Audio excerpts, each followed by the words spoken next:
เข้าภาวนาอบรมกายใจให้หมดกิเลสตัณหาตามแนวธรรมพระสัมมาเป็นสุขสถาพรตลอดกาล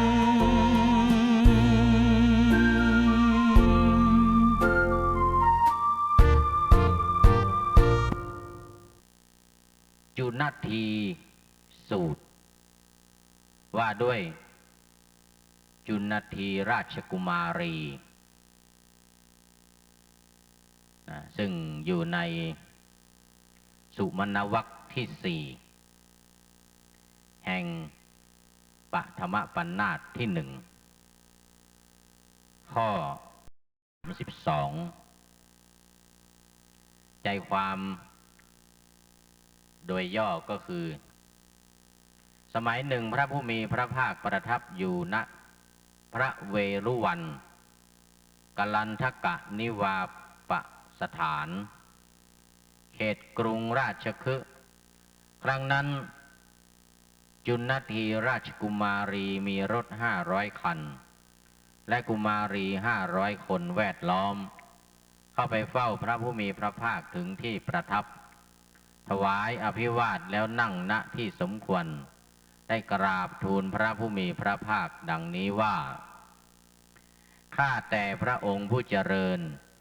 ราชกุมารพระนามว่าจุนทะพระพาดาของหม่อมฉันกล่าวอย่างนี้ว่าหญิงหรือชายก็ตาม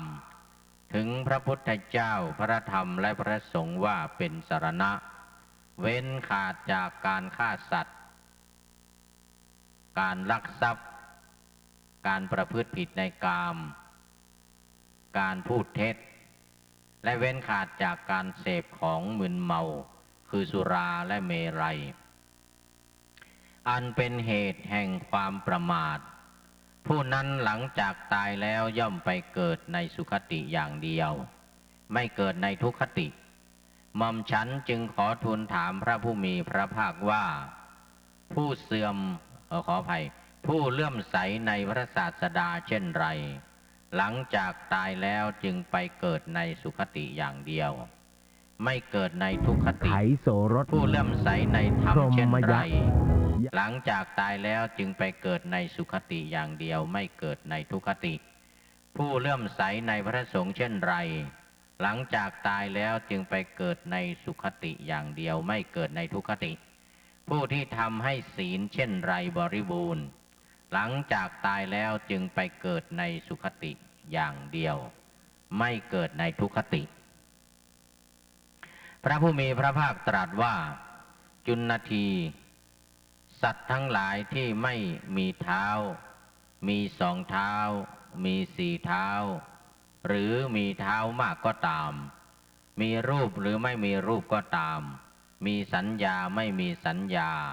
หรือมีสัญญาก็ไม่ใช่ไม่มีสัญญาก็ไม่ใช่ก็ตามมีประมาณเท่าใดตถาคตอรหันตสัมมาสัมพุทธเจ้า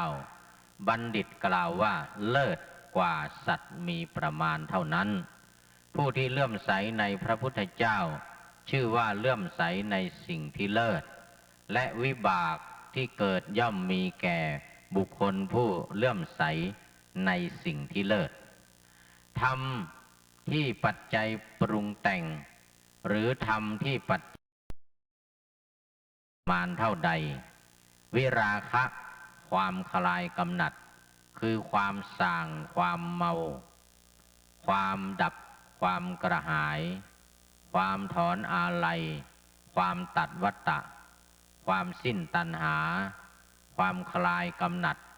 ความดับทุกข์คือนิพพานบัณฑิตกล่าวว่าเลิศกว่าธรรมเหล่านั้นบุคคลผู้เลื่อมใสในวิราคะธรรมชื่อว่าเลื่อมใสในสิ่งที่เลิศและวิบากที่เลิศย่อมมีแก่บุคคลผู้เลื่อมใสในสิ่งที่เลิศหมู่ก็ดีคณะก็ดีมีประมาณเท่าใดสงฆ์สาวกของพระตถาคตได้แก่อริยบุคคล4 คู่คือ8 บุคคลส สงฆ์สาวกของพระผู้มีพระภาคนี้เป็นผู้ควรแก่การที่เขานำมาถวายควรแก่ของต้อนรับควรแก่ทักษิณาควรแก่การทำอัญชลีเป็นนาบุญอันยอดเยี่ยมของโลกบัณฑิตกล่าวว่าเลิศกว่าหมู่หรือคณะเหล่านั้นบุคคลผู้เลื่อมใสในสงฆ์ชื่อว่าเลื่อมใสในสิ่งที่เลิศและวิบากที่เกิดย่อมมีแก่บุคคลผู้เลื่อมใสในสิ่งที่เลิศนั้นศีลทั้งหลายมีประมาณเท่าใดศีลที่พระอริยะใคร่ไม่ขาดไม่ทะลุไม่ด่างไม่พลอยเป็นไทยท่านผู้รู้สรรเสริญไม่ถูกตัณหาและทิฏฐิครอบงำเป็นไปเพื่อสมาธิบัณฑิตกล่าวว่าเลิศกว่าศีลเหล่านั้นบุคคลผู้ทำศีลที่พระอริยะใคร่ให้บริบูรณ์ชื่อว่าทำสิ่งที่เลิศให้บริบูรณ์และวิบากที่เลิศย่อมมีแก่บุคคลผู้ทำสิ่งที่เลิศให้บริบูรณ์นั้นพระผู้มีพระภาคผู้สุคตศาสดาครั้นตรัสไวยากรณ์ภาษิตนี้แล้วจึงได้ตรัสคาถาประพันธ์ต่อไปนี้ว่าบุญที่เลิศคืออายุวันนะเกียรติยศสุขและพละย่อมเจริญแก่บุคคลผู้เลิศคือผู้เลื่อมใสผู้รู้ธรรมที่เลิศโดยความเป็นธรรมที่เลิศผู้เลื่อมใสในพระพุทธเจ้าผู้เลิศซึ่งเป็นทักขินัยบุคคลชั้นเยี่ยมผู้เลื่อมใสในพระธรรมที่เลิศอันเป็นที่คลายความกำหนัดเป็นที่สงบระงับนำสุขมาให้ผู้เลื่อมใสในพระสงฆ์ผู้เลิศซึ่งเป็นนาบุญอันยอดเยี่ยมให้ทานในท่านผู้เลิศนักปราชญ์ผู้ตั้งมั่นในธรรมที่เลิศให้ทานแก่ท่านผู้เลิศเกิดเป็นเทวดาหรือมนุษย์ก็ตามถึงความเป็นผู้เลิศบันเทิงอยู่จุณทีสูตรที่สองสำหรับวันนี้ก็ได้นำเอาเรื่องของจุณทีราชกุมารีมาปรารภแล้วก็จะได้อธิบายเนื้อหาสาระเป็นเวลาพอสมควรวันนี้จะได้ออกอากาศถึงเวลาประมาณ1 ทุ่มเนี่ยเพราะว่าจะได้มีศาสนกิจไปร่วมเป็นเจ้าภาพงานพระราชทานเพลิงศพท่านพระครูอดุลบุญญาภิรัตน์วัดท่าลุกตำบลสันผีเสื้ออำเภอเมืองจังหวัดเชียงใหม่โดยคณะสงฆ์อำเภอเมืองเชียงใหม่เป็นเจ้าภาพในค่ำคืนนี้ก็จะได้ไปร่วมเป็นเจ้าภาพในการฟังเทศน์และสวดพระอภิธรรมที่วัดท่าลุกตำบลสันผีเสื้ออำเภอเมืองจังหวัดเชียงใหม่เดี๋ยวก็ประมาณ1 ทุ่มก็จะได้ออกเดินทางไปเป็นเจ้าภาพการบำเพ็ญกุศลในค่ำคืนวันนี้สำหรับงานพระราชทานเพลิงศพของพระเดชพระคุณหลวงพ่อพระครูอดุลบุญญาภิรัตน์ก็จะมีขึ้นในวันพรุ่งนี้คือวันที่7ณเมนชั่วคราวบริเวณวัดท่าลุกอำเภอเมืองเชียงใหม่ในวันพรุ่งนี้เวลา 15 นาฬิกาก็จะเป็นพิธีถวายพระราชทานไฟพระราชทานแต่ศพของพระครูอดุลบุญญาภิรัตน์อันนี้ก็ขอถือโอกาสนี้ประชาสัมพันธ์ให้กับทุกท่านสาธุชนพุทธบริษัททั้งหลายในอำเภอเมืองและอำเภอใกล้เคียงเช่นอำเภอแม่ริมอำเภอสันทรายอำเภอดอยสะเก็ดและอำเภออื่นๆที่รู้จักคุ้นเคยแล้วก็เป็นที่เคารพนับถือใน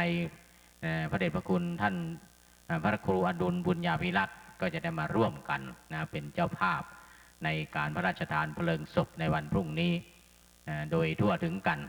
ก็ขอประชาสัมพันธ์ให้ทุกท่านได้ทราบที่ทราบแล้วก็ขอได้บอกต่อกันไปสำหรับคืนนี้ก็จะได้บรรยายเพียงแค่1 ทุ่มหลังจาก1 ทุ่มไปถึง2 ทุ่มก็จะเป็นรายการมาแทนจะเป็นบรรยายธรรมะของครูบาอาจารย์หรือเป็นรายการสดมาแทนก็ต้องขอให้ทุกท่านคอยรับฟังกันต่อไปเอาละคราวนี้ก็มาดูจุลทีราชกุมารีบ้างจุลทีราชกุมารีนี้เป็นพระราชธิดาของพระเจ้าพิมพิสารซึ่งได้พูดไปแล้วในตอนเช้านี้ว่าพระเจ้าพิมพิสารผู้ครองนครราชคฤห์เป็นเมืองหลวงแล้วก็ครองแคว้นมคธทั้งหมดพระเจ้าพิมพิสารเป็นพระเจ้าแผ่นดินผู้ครองแคว้นมคธก็มีพระราชธิดานามว่าจุลทีราชกุมารีก็มีรถถึง500 คันที่ได้พูดไปแล้วในตอนเช้าว่าราชกุมารีที่จะมีรถ500 คันมีบริวาร500 คนเนี่ยก็มีราชกุมารีของพระเจ้าโกศลพระเจ้าโกศลซึ่งเป็นเป็นน้องชายของพระเจ้าประเสนที่โกศลอีกทีหนึ่งแล้วก็นางวิสาขากุมารีก็มีรถ500 คันแล้วก็มีบริวาร500 คนแวดล้อมทั้ง3ราชกุมารีนี้ก็ชื่อว่าเป็นผู้ที่เยี่ยมยอดของบรรดากุมารีทั้งหลายคราวนี้ครานั้นพระผู้มีพระภาคประทับอยู่ณพระเวฬุวันกลันทกนิวาปสถานซึ่งกลันทกนิวาปสถานนี่หมายถึงสถานที่สำหรับพระราชทานเหยื่อแก่กระแตก็ดูรายละเอียดของมัชฌิมมูลปัณณาสที่ได้ออกอากาศไปแล้วก็คือสถานที่เป็นให้อภัยที่ให้เหยื่อแก่กระแตนั้นก็คือวัดเวฬุวันวัดเวฬุวันที่กรุงราชคฤห์ที่พระเจ้าพิมพิสารได้สร้างถวายพระพุทธเจ้าอยู่ในบริเวณกลันทกนิวาปสถานซึ่งอยู่ในเขตกรุงราชคฤห์นอกเมืองออกไปใกล้ตะโปธารามซึ่งเป็นบ่อน้ำร้อนเป็นสถานที่ที่พระพุทธองค์ทรงบัญญัติให้ภิกษุส่งน้ำได้15 วันครั้งหนึ่ง15 วันก็ให้ไปส่งน้ำที่ตะโปธารามเพราะว่าถ้าไปทุกวันก็เป็นการรบกวนญาติโยมซึ่งมีเป็นจำนวนมาก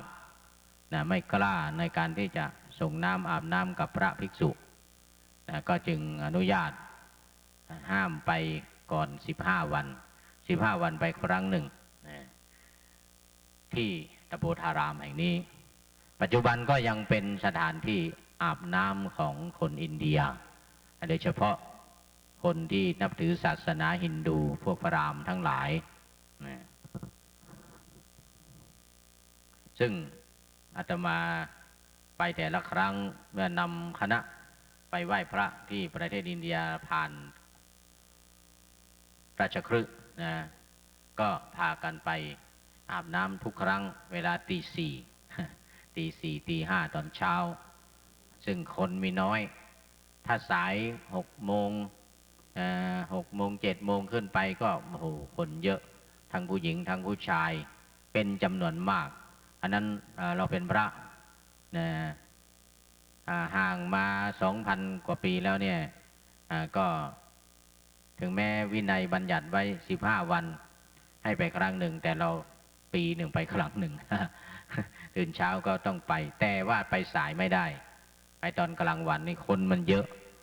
ผู้หญิงก็เยอะผู้ชายก็เยอะเราจะไปปะปนกับฆราวาสญาติโยมเนี่ยเขาไม่มีการเกรงใจไม่เกรงกลัวพระเหมือนสมัยพระพุทธเจ้าสมัยพุทธกาลสมัยพุทธกาลนั้นมีพระอาบน้ำอยู่เนี่ยญาติโยมก็มีความเคารพนับถือไม่กล้าเข้าไปใกล้หรือพาไปร่วมส่งน้ำในบริเวณเดียวกันด้วยความเคารพนับถือพระสงฆ์ในสมัยนั้นมีเมื่อเรื่องไปถึงพระพุทธเจ้า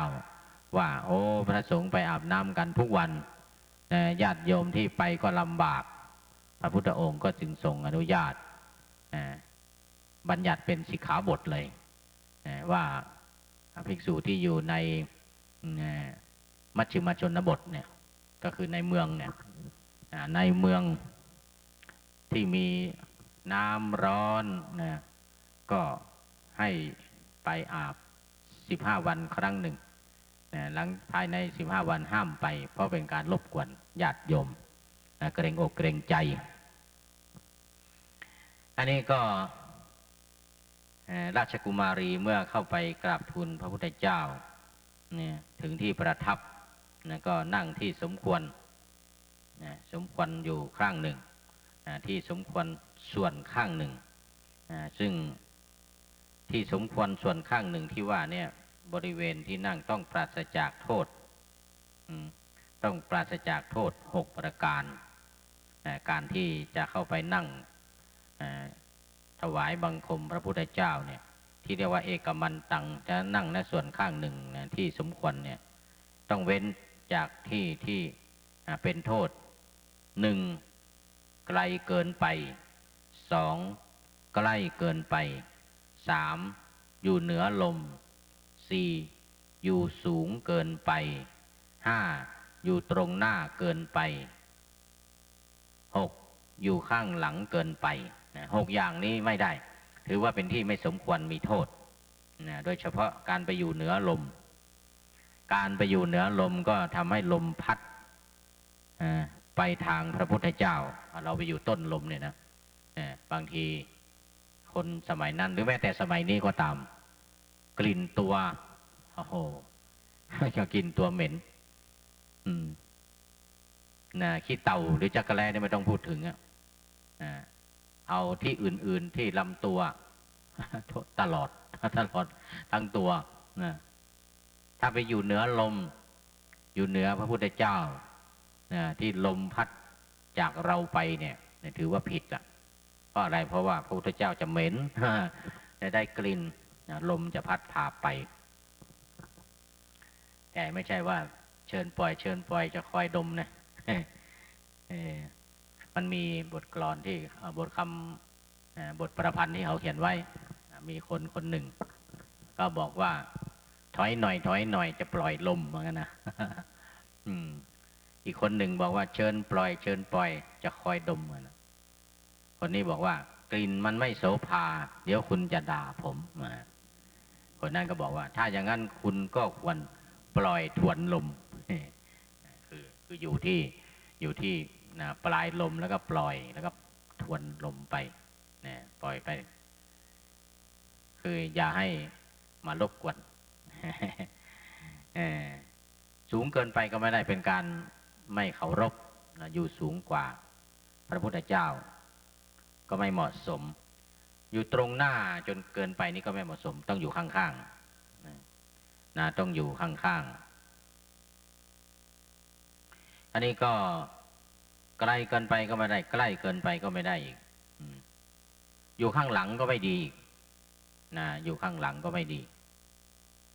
อันนี้คือโทษในการที่ว่าจะ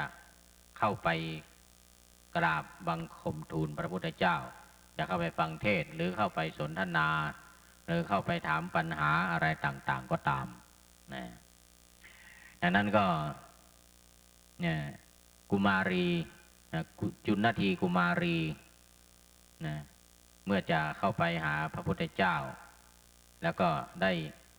นั่งหน้าที่สมควรเว้นโทษทั้ง6ประการนี้นี่มีเหมือนกับสุมาณาราชกุมารีสุมาณาราชกุมารีก็เหมือนกันเมื่อเข้าไปแล้วก็ได้กราบทูลถามพระผู้มีพระภาคว่ามีราชกุมารนามว่าจุนทะซึ่งเป็นพระพาดาของหม่อมฉันอันนี้ก็คือเป็นพี่ชายก็ได้กล่าวว่าหญิงหรือชายก็ตามที่ถึงพระพุทธพระธรรมพระสงฆ์เป็นที่พึ่งเป็นสรณะเว้นขาดจากการฆ่าสัตว์ลักทรัพย์คือเว้นจากศีล 5เนี่ยศีล 5ประการลักทรัพย์พูดเท็จแล้วก็การดื่มของมึนเมาคือสุราและเมลัยแล้วเนี่ยนะความประมาทคือมีศีลเนี่ยนะมีศีลที่พระอริยะชอบใจหลังจากตายแล้วเนี่ยให้เกิดสุคติอย่างเดียวไม่เกิดในทุกขติจริงหรือไม่แล้วก็ได้สอบถามว่าผู้ที่เลื่อมใสศาสดาธรรมะสังฆะแล้วก็ผู้มีศีลอย่างไรเมื่อตายไปแล้วก็ไปสุคติอย่างเดียวไม่เกิดในทุกขตินะพระพุทธองค์ก็จึงตรัสว่าบรรดาสัตว์ที่มีเท้า4เท้า2เท้าหรือทวิบาทไม่มีเท้าก็ตามเนี่ยตถาคตอรหันตสัมมาสัมพุทธเจ้าบัณฑิตกล่าวว่าเลิศกว่าสัตว์ทั้งหลาย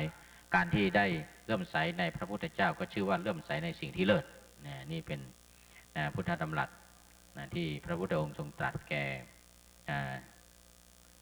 ราชกุมารีจุนทีกุมารีทีนี้คำว่าสุราและเมลัยสุราและเมลัยเมื่อกี้นี้ที่ว่าเว้นขาดจากการเสพหรือของมึนเมาคือสุราและเมลัยสุราและเมลัยในที่นี้เนี่ยหมายถึงสุรา5อย่างคือ 1. สุราแป้ง 2. สุราขนม 3. สุราข้าวสุก 4. สุราใส่เชื้อ 5. สุราผสมเครื่องปรุงและเมลัย5อย่างคือ 1. เครื่องดองดอกไม้ 2. เครื่องดองผลไม้ 3. เครื่องดองน้ำอ้อย 4. เครื่องดองผสมเครื่องปรุงและ 5. เครื่องดองน้ำผึ้งเครื่องดองน้ำผึ้ง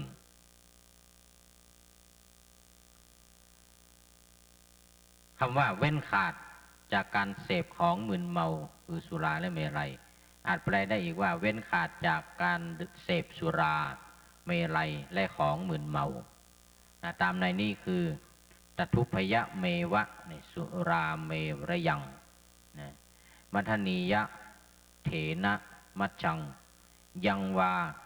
ปนัญญะปีติยัมปิยังวาแปลว่าสุราและเมลัยทั้งสองนั่นแหละเป็นของมึนเมาเพราะเป็นเหตุให้เมาและยังมีสิ่งอื่นอีกที่ทำให้มึนเมาก็หมายถึงว่าเช่นบุหรี่หรือแม้แต่การเคี้ยวหมากที่ใส่ยาฉุนเข้าไปนี่ก็ถือว่าเป็นของมึนเมาเพราะนั้นสุราที่ทำด้วยแป้งแล้วก็สุราขนมที่ทำที่หมักดองแล้วก็มันเกิดเป็นของเมาขึ้นมาสุราที่ทำด้วยข้าวสุกอันนี้ก็แน่นอนอเมริกันเอาข้าวสุกแล้วก็ใส่แป้งเข้าไปสุราที่ใส่เชื้อในที่นี้ก็คงจะหมายถึงการใส่เชื้อต่างๆเข้าไป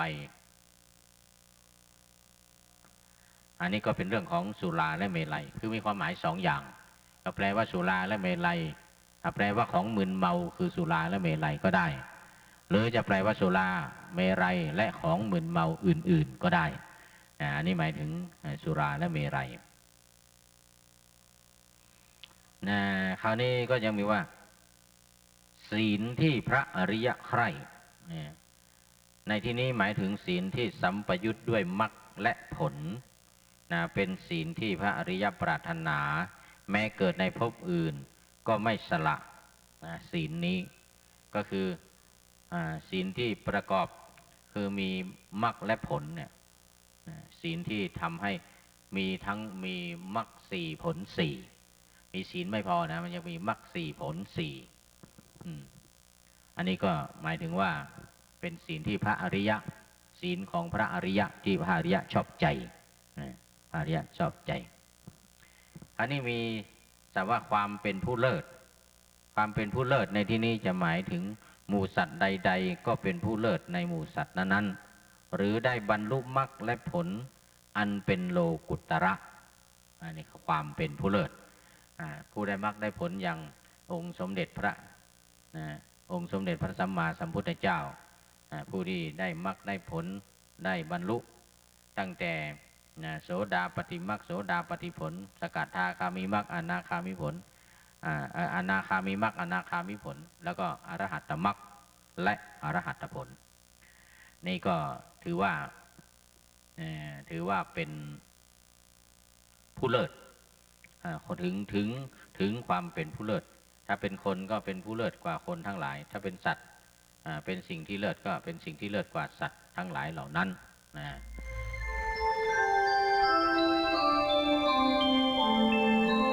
ขณะนี้ท่านกำลังฟังสถานีวิทยุกระจายเสียงคลื่นเพื่อการศึกษาพระพุทธศาสนาและวัฒนธรรมระบบ FM 104.5 เมกะเฮิรตซ์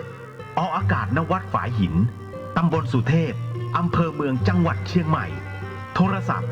053-226-0583-053-943-691ข่าวสารเพื่อการประชาสัมพันธ์ด้วยทางสถานีวิทยุพระพุทธศาสนาเพื่อการศึกษาและวัฒนธรรม FM 104.50 เมกะเฮิรตซ์ของวัดฝายหินตำบลสุเทพอำเภอเมืองจังหวัดเชียงใหม่ร่วมกับวัดโลกโมลีนำธรรมะสัญจรสู่มวลชนในรายการศึกษาพระพุทธศาสนาตามพระไตรปิฎกดำเนินรายการโดยพันเอกธนเดชะและคณะทุกวันอาทิตย์เวลา 15 นาฬิกาถึง 17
ติโยมเลื่อมใสบูชาครูบาเจ้าศรีวิชัยให้พรมวลมิตรสิทธาพระประจำวันเกิดเสริมดวงชะตาให้อาหารปลาหน้าวัดสุขใจเชิญร่วมบุญสงน้ำพระธาตุน้อมใจอภิวาทขอบุญสุขใจสุขกายไหว้พระขอพรองค์พระเจ้าทันใจหลวงพ่อประเสริฐเจริญพรอวยชัยให้ท่านสุขใจทั่วกัน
10 นิ้วกราบนบนอบน้อมอย่างพระติรัตนแก้วเจ้าตั้ง3 ประการ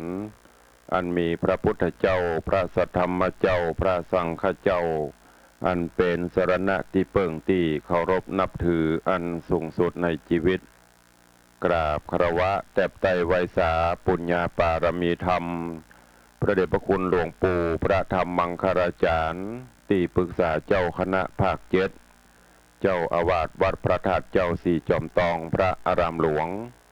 พระเดชพระคุณหลวงพ่อท่านเจ้าคุณพระเทพโกศลที่ปรึกษาเจ้าคณะภาค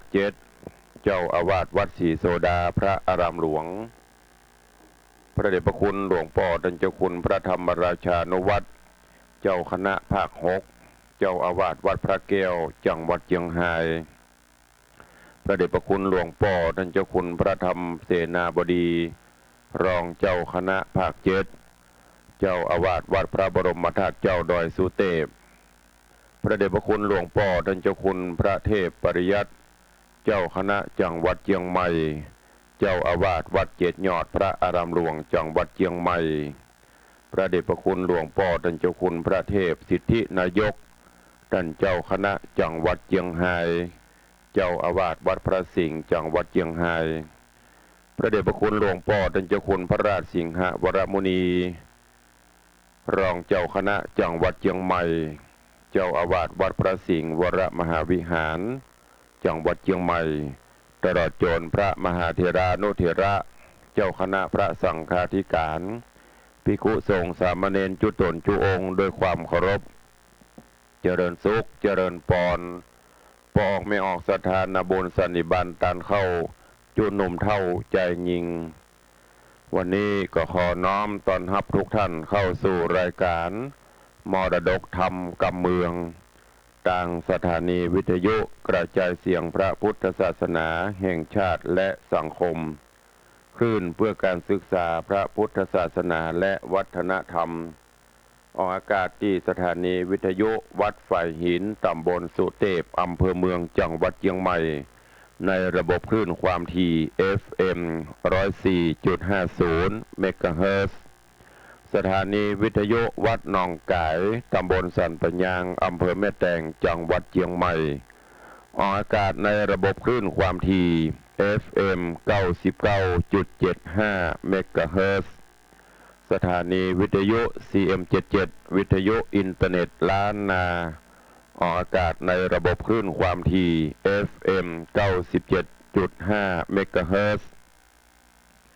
สถานีวิทยุพระพุทธศาสนาจังหวัดเชียงรายออกอากาศในระบบคลื่นความถี่ FM 99.50 เมกะเฮิรตซ์พร้อมนี้ก็มีวิทยุชุมชนเสียงตามสายห่อกระจายข่าวตลอดจนพี่น้องญาติโยมสาธุชนที่รับฟังสัญญาณอยู่ต่างอินเทอร์เน็ตรายการนี้ดำเนินโดยอาตมาภาพพระครูวิสิตศรีลาภรณ์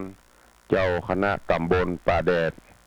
เจ้าอาวาสวัดวังสิงห์คำตำบลป่าแดดอำเภอเมืองจังหวัดเชียงใหม่เป็นผู้ดำเนินรายการก็ได้น้อมนำสารธรรมคำสอนแบบพื้นบ้านล้านนาในรายการมรดกธรรมกับเมืองมาพบมาปะญาติโยมสาธุชนเป็นประจำกุวันก็เจริญปอนญาติโยมทั้งหลายตั้งอกตั้งใจสดับรับฟังต่อไปณโอกาสบัดนี้นะโมตัสสะภะคะวะโตอะระหะโตสัมมาสัมพุทธัสสะอัตตานันเจติอิมังธัมมเตสะนังสัทธาภาสกะลาวะเนวิหะลันโตโพธิราชกุมาลังอารัมภกะเทสิสัทธาอันวาสัพปัญโยพระพุทธเจ้าวิหะรันโตพงย่างอยู่สำลานพระเพสกะลาวะเนในวิหารชื่อเพสกะลาวันอารัมภะพระกอภาโรโพธิราชกุมาลังพยังโพธิราชกุมารกาเลสิยิ่งสำแดงไว้อิมังธรรมเตสนังยังธรรมเทศนาอันนี้ว่าอัตตานันเจดังนี้เป็นเก้าขอหนุ่มเท่ายิ่งใจผู้คงควายไข้พรากหนีพ้นจากสงสารถึงนิพพานเวียงแก้วเป็นที่แล้วกะเสมใจจุงฟังไปแต่ตนติดสืบสนถึงปลายบัดนี้แหละนากิจละดังเฮาจักหูมันนิสัยหน่อเต่าไทยโพธิราชกุมารฮือจ้างผู้จำนาน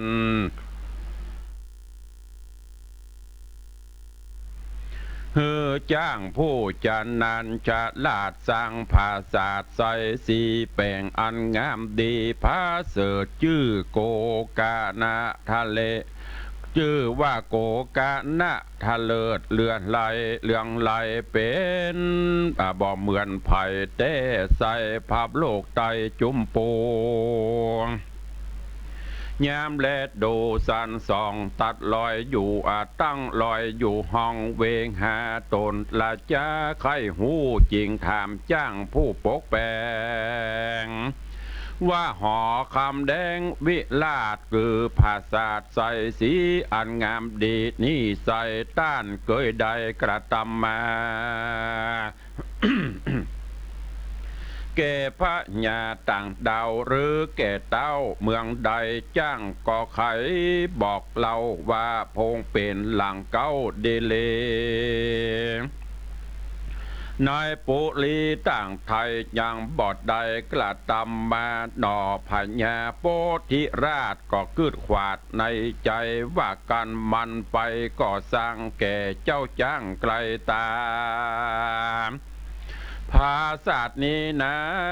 สร้างก่อนก็บ่หอนอัศจรรย์กวนข้ามันอย่าจ้าหรือเอาดาบกราเจียงจินตัดมือตินเสียงขอดหรือหื้อตามันบอดตั้งสองบ่ฮือมันป่องไปสร้างยังภาษากว้างเมืองใดกันคาดดิ่งใดเมียนแล้วก็บอกเสียวแก้วเตรียมตนก็มิงหันและนาโซโอโฮโอโอมานะโวอันว่าใจหนุ่มเนาสะหายเจ้าโพธิราชกุมาร หูข่าวสารดังอ่านก็กึดดันในใจว่าหนอห่อใจเจ้าจ้างจักฮือจ้างชิบหายคนมี10 ปะลายนี่ใส่นับก้าบดได้ดีเลยกวนไขว่าที่เก่าโอฮือนายจ้างหูขี่ยากันพิจารณากึดสอดก็แจ้งสอดเตียวไปแล้วก็ไขโอกาสถามจ้างผู้ฉลาดกระทำการว่าภาษายังคานใหญ่กว้างยังหล่อข้างสั่งจาจ้างก็จะตอบถอยว่าภาษาซอยห่อใจบ่หล่อมีบ่หล่ออันใดแต่สาย เมียนเสียงควายดีงามส่วนใจรามหนุ่มเนาก็บอกเล่าอาการว่าเจ้ากุมารโปธิราชจักฮือตันพินาศชิบหายอยู่บอดได้ประมาทอย่าอยู่ได้ประมาทจุงกึดขวาดหันภัยเนี้ยสันใดจักฮอดจุงกึดขอตามพญาจ้างก็มาหาจากล่าวเกว่าเฮายินดีแต่ดิเลด้านเมไมตรีมากล่าวโอฮือเฮาหูความในเนี้ยสันใดจากรอดโป้นจากขอดความตายจากเฮาจักอุบายเกิดไว้ต้านหยาดใดมองใจแดดเตอะยามเจ้ากุมารมารอดเลงตาสอดอย่าถามว่าภาษาดงามนี้ใส่เมียนเสียงควายดังใจหรือมีอันใดยังค้างจุ่งกล่าวอ้างไขมา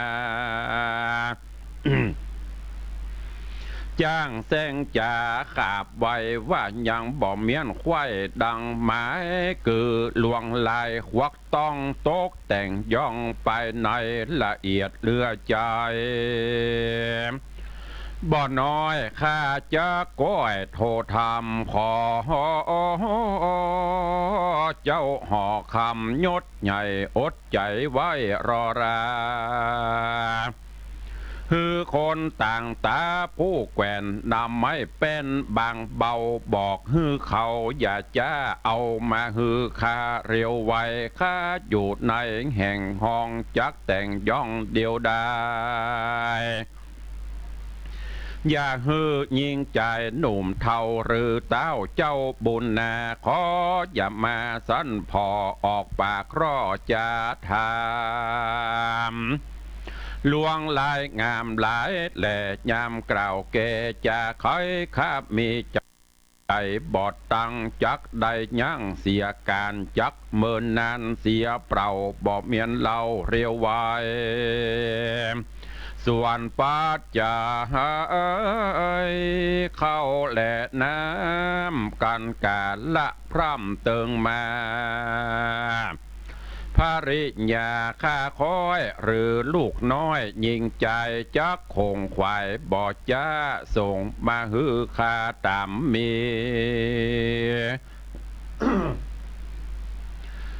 ขอเจ้าปุรีพัมหูตามข้าอูไข่กำเจ้าห่อคำโปธิราชก็อนุญาตจุประกาศแล้วแต่งคนหาน้อยใหญ่เวทภาษาไว้จุปายย้อนคะนิ่งหมายกึดสอดบ่เฮือนายจ้างรอดนี่แล้วอาภิวันก้มเกลาขอพระพุทธเจ้าพันภายนำภิกขุหลายมวลหมู่ขึ้นไปสู่ไปบนพระตัสสะปนตนสักสวัสดบ่ย้ายบาทพันภายแม่นเต้าถวายขาบใบทวนครบไว้3 ตีพระมุนี นี้บ่ยัวลิญาติคือบ่ย้ายบาทไกลกลาเต้าและตาพอเรายังมหาเทนเจ้าอานนท์ผู้โอปาถากโตโอโหนอยู่ใกล้ฮือหูควายสัญญา พระมหาสัจเจ้าหูเงื่อนเก้าความในจริงจักไขโอกาสว่าภาพบูรวาดเป็นต่างขอเจ้าหอควางยศใหญ่ล้อนเมียนไหวเปลี่ยวปันพระเล็งหันไปนาบ่ย่ำพาเดลีเจ้าปุรีโพธิราชฮือโคนจะลาดเตรียมตนรีบเรรนบ่จ้าล้อนเมียนพาตามกรรมพระองค์คำปิ่นเก่าคือพระพุทธเจ้ายอดจินนามาน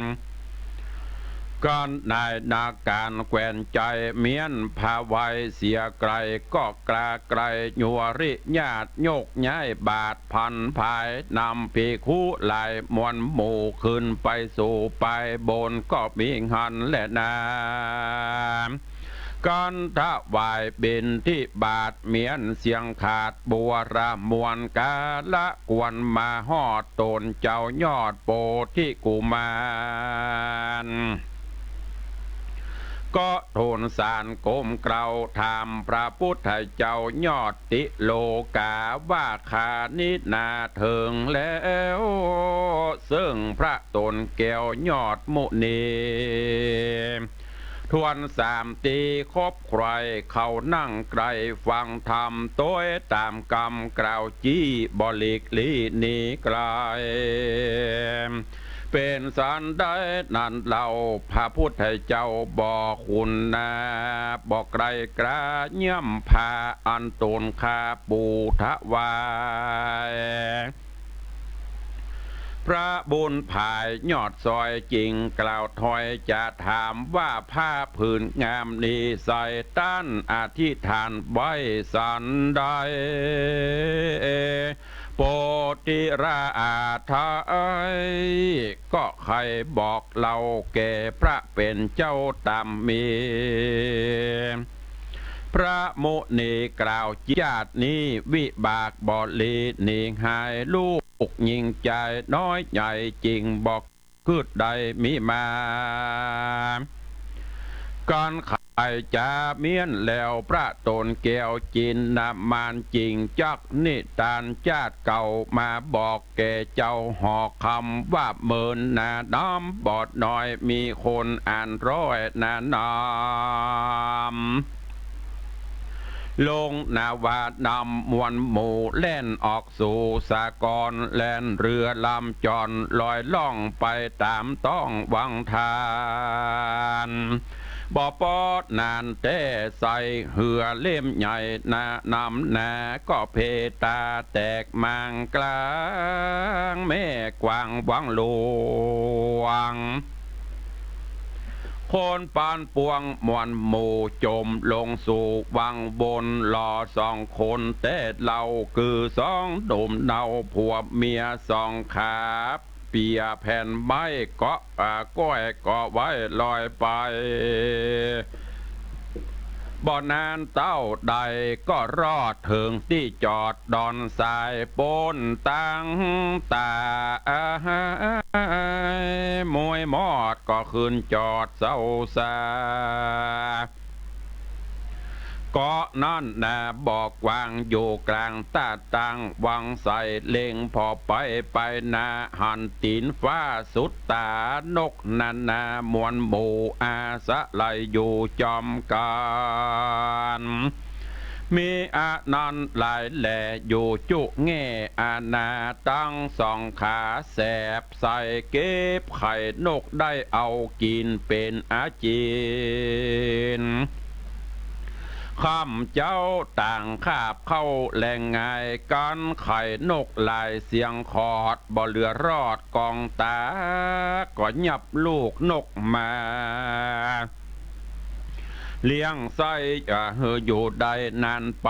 บ่นานเต้าใดนกน้อยก็ตกถอยหายตาลูกนกหาบ่ได้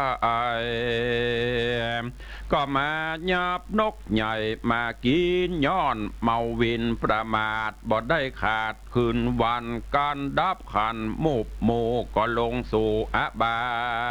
ยบัดนี้กลายมาเกิดเอากำเนิดหน่อเมืองโคนย้อนอากุศลหลายจาดบ่ได้ขาดตัวตานคือนางจอมขวัญนอนเนากับตัวเจ้าราชกุมารย้อนกำฮึกหันจาดก่อนจริงบ่มีลูกน้อยอ่อนใส่ใจการว่าเมียนแล้วพระตนแก้วยอดกุมารจริงไขวาตีติต่อว่าดูราเจ้านอราชกุมารนายอาติตาการญาติเก่ากันตัวแห่งเจ้าภูมิกับเทวีน้อยนาดบ่ประมาทวางใจหรือคนใดกืดขวาดบ่ประมาทลาสามบุตรตาธิดาน้อยใหญ่เตียงบ่ระเตียงบังเกิดใดดังหมายเต้าว่าสองยิงใจชาติก่อนบ่ยังย่อนตั้งดามกระตามกาบาปกระอันหยาบจ้าจังไรแต่ปฐมมาไว้หนุ่มเนาเถิงแก่เท่าจะลากรรมตัวมาจ้องหอยจริงบอดได้ลูกน้อยดังใจยิงใจได้ประมาทบอกกืดขวาดอนตะลายใจบอกไม่ไฟอ่างจักก่อสร้างกุศลชื่อว่าบ่ฮักตนแต่เราจังตัวเก่าเดเลพระโมนีกล่าวดังนี้แล้วจริงไข่ข้าอูบแก้วเตสนาว่าอัตตานันเจปิยังชัญญารักไข่ยะนังสุรักขิตังตินนามันยะตรังยามังปฏิชักไขยาปันดิโตดังนี้กันว่ากันหูว่าตนตัวเก่าเป็นที่หักเราเลือลายกวนโคงควายกืดสอดหักษาตัวรอดนานไปอันวิสัยนักปราดโพฉลาดจบทองย่อมติปองค่ำเจ้าหักษาตัวเก่าดีงามด่าเสียงสามยามโคบควายหรือยามหนึ่งใดเป็นดีและนาอ่านว่าอาจารย์นักปราชญ์ผู้ฉลาดจบทองหูตำดองแจงทีอันพระกล่าวจีเตสนาจริงใครจะเตื่อมแทงเปื้อเหอแจงดีงามกันกรรมว่ายามต่างสามนั่นเราพระเป็นเจ้าเตสนาจะเตรียมมาเพียบไว้คือหากได้ไวตั้งสามยามแล้วรามนุ่มเทานักปราชญ์เจ้าเรียกว่าปฐมวัยยามถัดไปนั่นใส่คือหากได้มัดชิมะไว้ยามถัดไปสุดซ้อยกำลังน้อยถอยเนกาญาอินทรีเท่าแก่ตันกล่าวแก่ว่าปัจฉิมะไว้ขหัดคนใดหนุ่มเท่าฮักตัวเก่าเหลือเหลือใจบอกกล้าไกลเตียวต้องอยู่แต่ในห้องเกงหามีฝาหนามันแก่นประตูแน่นตึดตันย้อนใจพานกึดสอดว่าจักเอาตัวรอดโผยภัยต้านก็ใครกล่าวจี้ว่าบ่แมนตี้ดีลี หรือเจียงจีเจ้าจะเอาฮักตัวเก่านำนาอยู่ในกูหาทำใหญ่ตึดปากทำไว้ดูดีด้านก็ไขว่าตีกล่าวจี้ว่าบ่แม่นตีตามรายขหัดลายหน่อยใหญ่เอาใจใส่ตั้งบนฮือตานนูนเขานามวัตถุพร่ำตามมีศีลดวงดี58ได้โกดแขวดกับตัวบ่เมามัวประมาทละเว้นขาดตั้งดำพระองค์คำกล่าวแก่ว่าฮักตัวเก่าแต่ดีลีเป็นเจียงจีเจ้าบ่อยู่เปล่าได้กองวัดหลาย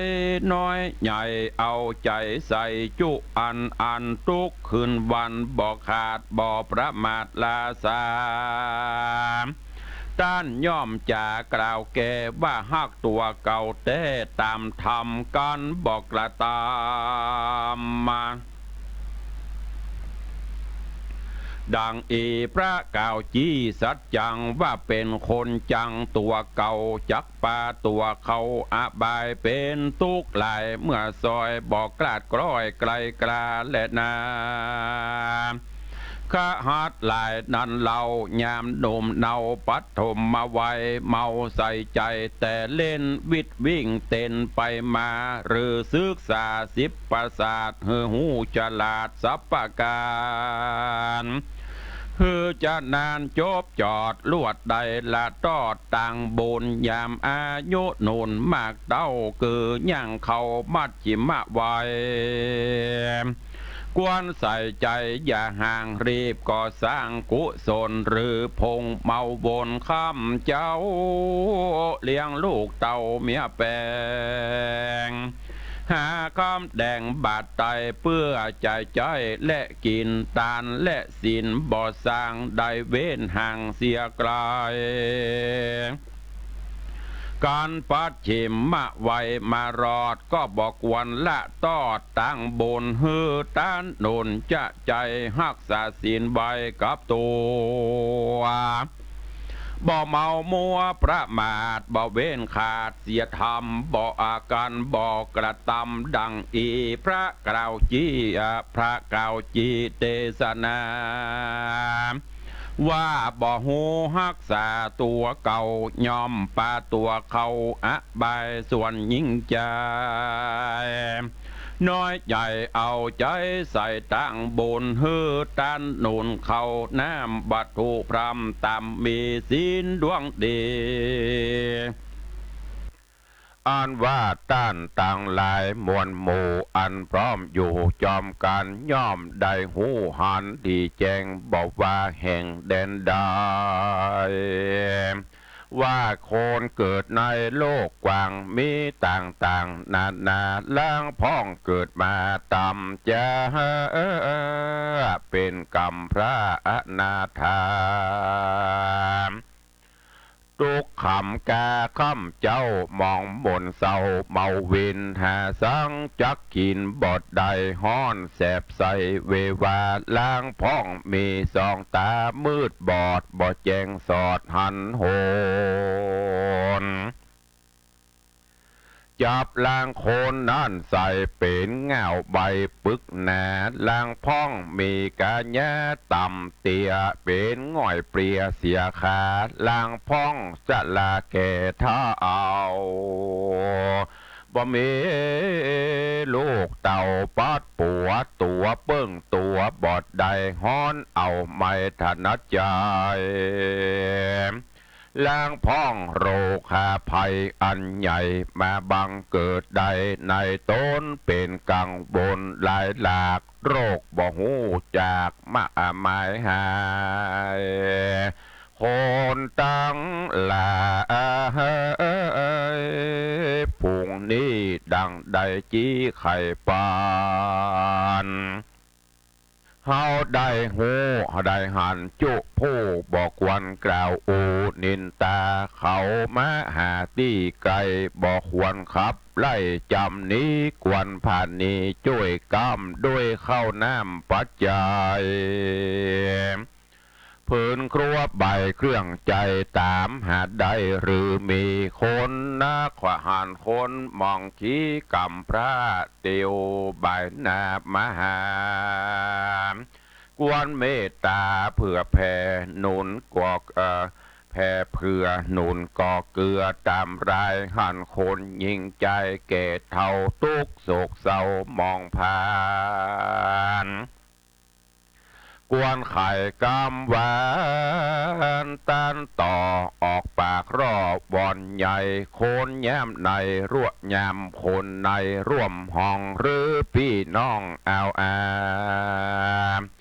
สามีกาห่วมข้างเมียห่วมสะอ่างแป้งปิงลูกใจยิงน้อยใหญ่ฮ้อนเดือดไม่เววาย้อนโรกามาตองในแห่งห้องอินทรีกวนไข่กำดีต่อถอยบ่ปากย้อยจาลาย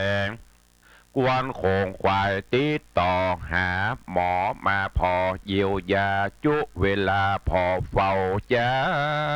ลมเล่าเอาใจเจ็ดเหือใครยามฮ้อนเข้าน้ำป้อนตามเปิงบ่ใจเลิงลีซ่อนอยู่ตีบ่อนแดนไกลย้อนกลัวโรกาภัยพญาติมาต้องปาดในโตโหนมีล่างโคนนั่นใส่ผีผัวเมื่อยไข่นอนในมีอยู่ไกลนอกห้องเอิ้นปากห้องจะถามกลัวโลกย้อนกลัวโลกลามติดต่อบังเกิดก่อในตนและนาตันตั้งลาจูโพเตียงได้โหฟังมาว่าโรคใดจะติดต่อใดโดยหม้อเร็วไวโรคอันใดติดยากหมอหลวงหาไขปานดังปัจจุบันนี้ใสมีโรคโหดร้ายป่าวายแพ้หลวงลายจุเขตผู้ใดบ่มีเหตุต่างนี้เต้ามีแต่ โรคภัยไข้เจ็บร้ายมาเบียดเบียนตัวคนตั้งหลายนี้นาอันบาดโรคบ่อนโรคหัวโรคเปิงกัวนี่ใส่จักติดต่อใดสันได้หมอได้ไข่กาวจี้ฮือแจงทีและนาเหตุตัดสมาเหตุนั้นเราขอหนุ่มเท่ายิ่งใจได้โจยมาพอฟ้าเอาการโคนยิ่งใจน้อยใหญ่ยาติกาพี่น้องใส่นันเล่าร่วมอยู่โลกปัทภีเมตตามีก่อเกลือใจไฟเอื้อติดหวานหากแป้งกันล่วงคอนตั้งพี่น้องบงใหญ่มีจิตใจแผ่กว้างบ่มีละบ่ไฟอ่างเบียนไผ่บอกว่าคนไกลต่างห้องหรือพี่น้องวงวานได้มองผ่านห้อนใหม่หรือไผ่น้อยใหญ่มีมาต่างรุมลาโจโอยกฮือล่วงล้ำอนตรายฮือได้หายห้อนใหม่ฮือได้อยู่สวัสดีเมตตาไมตรีนี่เล่านักปราชญ์เจ้าไข่ปาน ว่าเป็นเจือกปันจ่องก้องยังแห่งห้องหัวใจแห่งคนในโลกใดฮือตั้งอยู่ใดเมินนานสุขสำลานจื่นยาวพับแผ่นดาวอาณาและนาคนผู้ใดใจจอดบอดละตอดวางต่ำยังเมตตาธรรมนิสัยเตี้ยนย่อมได้อานิสงส์ตามใจจงไฟห่อมีบอดน้อย11ประการตามดังพระจินนะมานตี้ไว้ซ้อนบอกไว้เป็นตราว่าสุขังสุปฏิสุขังปฏิพุชตินะปาปะกังสุปินังปัสสติมนุษสานังปิโยโหติอมนุษสานังปิโยโหติเทวตารักขันตินาสาอัคคิวาวิสังวาสัทธังวากามติตุวตังจิตตังสมาธิญาติมุขวันนังวิปัสสิหติอะสัมมุลาโหกาลังกาโลติอัปปติวัชันโตพรหมโลกุปะโหโหติดังนี้ว่ายามเมื่อลับเมื่อตื่นสุขจอยจืนเป็นนิรันดร์รับบ่ฝันหันเหือเรื่องให้เป็นต้นว่าบ่ฝันแล่นไปนี่มีบ่ฝันเล่นป้ายเสือมีบ่ฝันโจรกาลีไล่ล่าบ่ฝันลงป่าดงนาผู้มีเมตตานั้นเล่าคนหนุ่มเทาเล็งหันย่อมหักแบ่งปันไฟเอือตั้งจาดเจือวงสามีดงนาจุเขตตั้งยักเพศพงพายอาสุรากาน้อยใหญ่ยอมมักไฟปิญญามีสิเนงหาฮักขอดบ่มาสอดราวีเทวดามีมวลหมู่บ่ว่าอยู่แดนใดย่อมมีใจไฟหอยไข่กล่าวถอยยอกูลช่วยเกลือนุนถือใดหายห้อนไม่เครื่องกาผู้มีเมตตานิสัยไฟบ่หอนไม่ดีเลงวันปิดมีหลายสิ่งแม่นปิดหายยิ่งปานใดตั้งดาบคมใสเทียนกรามีตั้งพระคมบางหายจะย่อมจางหาย่อมหายจางกระกราดบ่อาจต้องปาดอินทรีย์เมตตามีบ่ผ่อนจิตบ่หอนนักวัดไกวมีจิตใจมันนิ่มบันโดยด่วนสันเรียวไวมีหน้าใสจืนจอยปุ่นดีไฟหอยเล็งแยงจุง่ายแหล่งคำเจ้าบ่หูมนเศร้าเสียสียามจักดับอินทรีย์กระกราดชีวิตจักขาดสุดกรรมบ่ลงลำกลุ่มกว่าบ่ปันบาเววาการมรณากระพรากตายละจากเมืองคนย่อมเอาโตโอโหไปเกิดในจันพรหมเลิศไปบนบ่อยาจันและนาตัดสมาเหตุนั้นเล่าขอหนุ่มเท่ายิ่งใจจุงคงควายตั้งก่อเมตตาต่อตึงกันยามได้หันหรือหูว่าคนห่วมห่ออยู่เหือนตนหรือว่าคนต่างห้องใดตุกโศกต้องเครื่องกาย้อนอนาถากันอยากทุกลำบาก ถนัดใจหรือมีโรคภัยมากน้อยมาจ่องหอยกาญากวนมีเมตตาช่วยกำโดยข้าวน้ำอาหารไข่กำบานต่อถอยโดยกำอ่อนอ้อยวอนหูเว้นกำมึงกูหยาบจะเว้นกำแจ้งด่าสามานความสุขสำราญจืนจอยย่อมจ่องหอยมีมาบ่อยาจะแลนาอันว่าเมตตานี้นากำโลกหือทุกโศกสูญหายคนตั้งหลายอาการคนยิ่งใจใหญ่น้อยบ่ละปล่อยวางตามยังเมตตาทา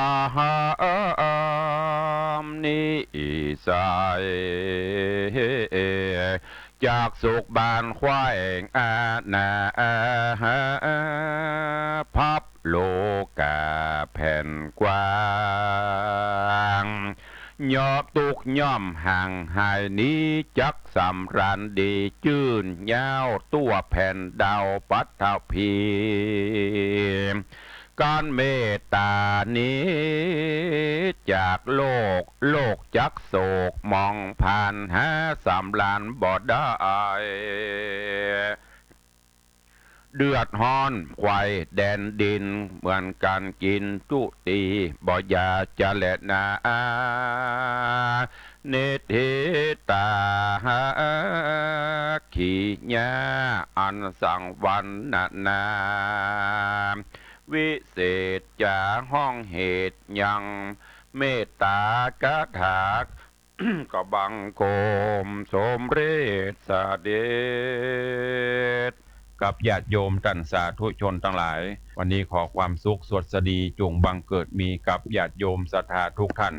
อยู่เย็นเป็นสุขจุ่มเนื้อเย็นใจขอให้มีสุขภาพพลานามัยสมบูรณ์แข็งแรงเหมือนกันจุตนจุองค์จุผู้จุโคเนอยัตตาโลธรรมาวัฏันติอายุวันโนสุขังปะลัง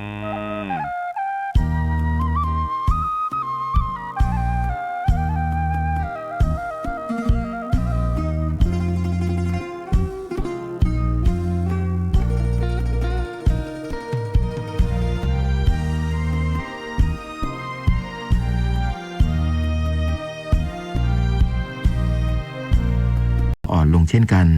แต่อ่าวไทยตอนล่างยังคงมีคลื่นสูง 2-3 เมตรก็ให้ชาวเรือเดินเรือด้วยความระมัดระวังเรือเล็กบริเวณอ่าวไทยตอนล่างตั้งแต่จังหวัดสุราษฎร์ธานีลงไปควรงดออกจากฝั่งต่อไปอีก1 วันในวันชัยศักดิ์อุดมชัยอธิบดีกรมอุตุนิยมวิทยากล่าวเตือนประชาชนอย่าเชื่อถือข้อมูลสภาพอากาศจากสื่อออนไลน์ที่ระบุว่าประเทศไทยจะหนาวเย็นถึงขั้นติดลบและมีอากาศหนาวรุนแรงในพื้นที่ต่างๆโดยก็ให้ติดตามข้อมูลสภาพอากาศและประกาศเตือนจากกรมอุตุนิยมวิทยารวมทั้งหน่วยงานที่เกี่ยวข้องโดยตรงซึ่งเป็นข้อมูลจากการติดตามและวิเคราะห์สภาพอากาศอย่างใกล้ชิดทุกพื้นที่ทั่วประเทศสำหรับสภาพอากาศโดยรวมของประเทศไทยขณะนี้อุณหภูมิจะลดลงและอากาศเย็นลงทุกพื้นที่จนถึงวันนี้จากนั้นจะเริ่มอุ่นขึ้นเล็กน้อยและประมาณกลางเดือนกุมภาพันธ์คาดว่าจะมีอากาศเย็นเข้ามาอีกระลอกแต่ไม่หนาวเย็นมากนักส่วนพื้นที่5จังหวัดภาคใต้ฝั่งอ่าวไทยยังคงได้รับผลกระทบจากคลื่นซัดฝั่งซึ่งปภ.แจ้งเตือนระวังการเดินเรือและการประกอบกิจกรรมทางทะเลต่อเนื่องนายชัดชัยพรหมเลิศอธิบดีกรมป้องกันและบรรเทาสาธารณภัยหรือปภ.กล่าวว่าปภ.ร่วมกับหน่วยทหารและหน่วยงานที่เกี่ยวข้องและส่วนท้องถิ่นได้อพยพผู้ที่อาศัยอยู่บริเวณริมชายฝั่งทะเลไปยังพื้นที่ปลอดภัยแจกถุงยังชีพตลอดจนสำรวจความเสียหายอย่างไรก็ตามประชาชนที่ต้องการความช่วยเหลือสามารถติดต่อสายด่วนนิรภัย1784ได้ตลอด24ชั่วโมงททท.ประเมินจะมีเม็ดเงินสะพัดจากการใช้จ่ายและการท่องเที่ยวช่วงตรุษจีนกว่า 29,920 ล้านบาทขณะที่ภาคเอกชนมั่นใจตลอดปีจะมีนักท่องเที่ยวชาวจีนเที่ยวไทยถึง10 ล้านคนตามเป้าหมายนายยุทธศักดิ์สุพศรผู้อำนวยการการท่องเที่ยวแห่งประเทศไทยหรือททท.กล่าวว่าช่วงตรุษจีนระหว่างวันที่ 6-14 กุมภาพันธ์นี้ คาดการจะมีเงินสะพัดรวมกว่า 29,920 ล้านบาทเติบโต32%จากจำนวนนักท่องเที่ยวต่างชาติที่เดินทางมาท่องเที่ยวไทยประมาณ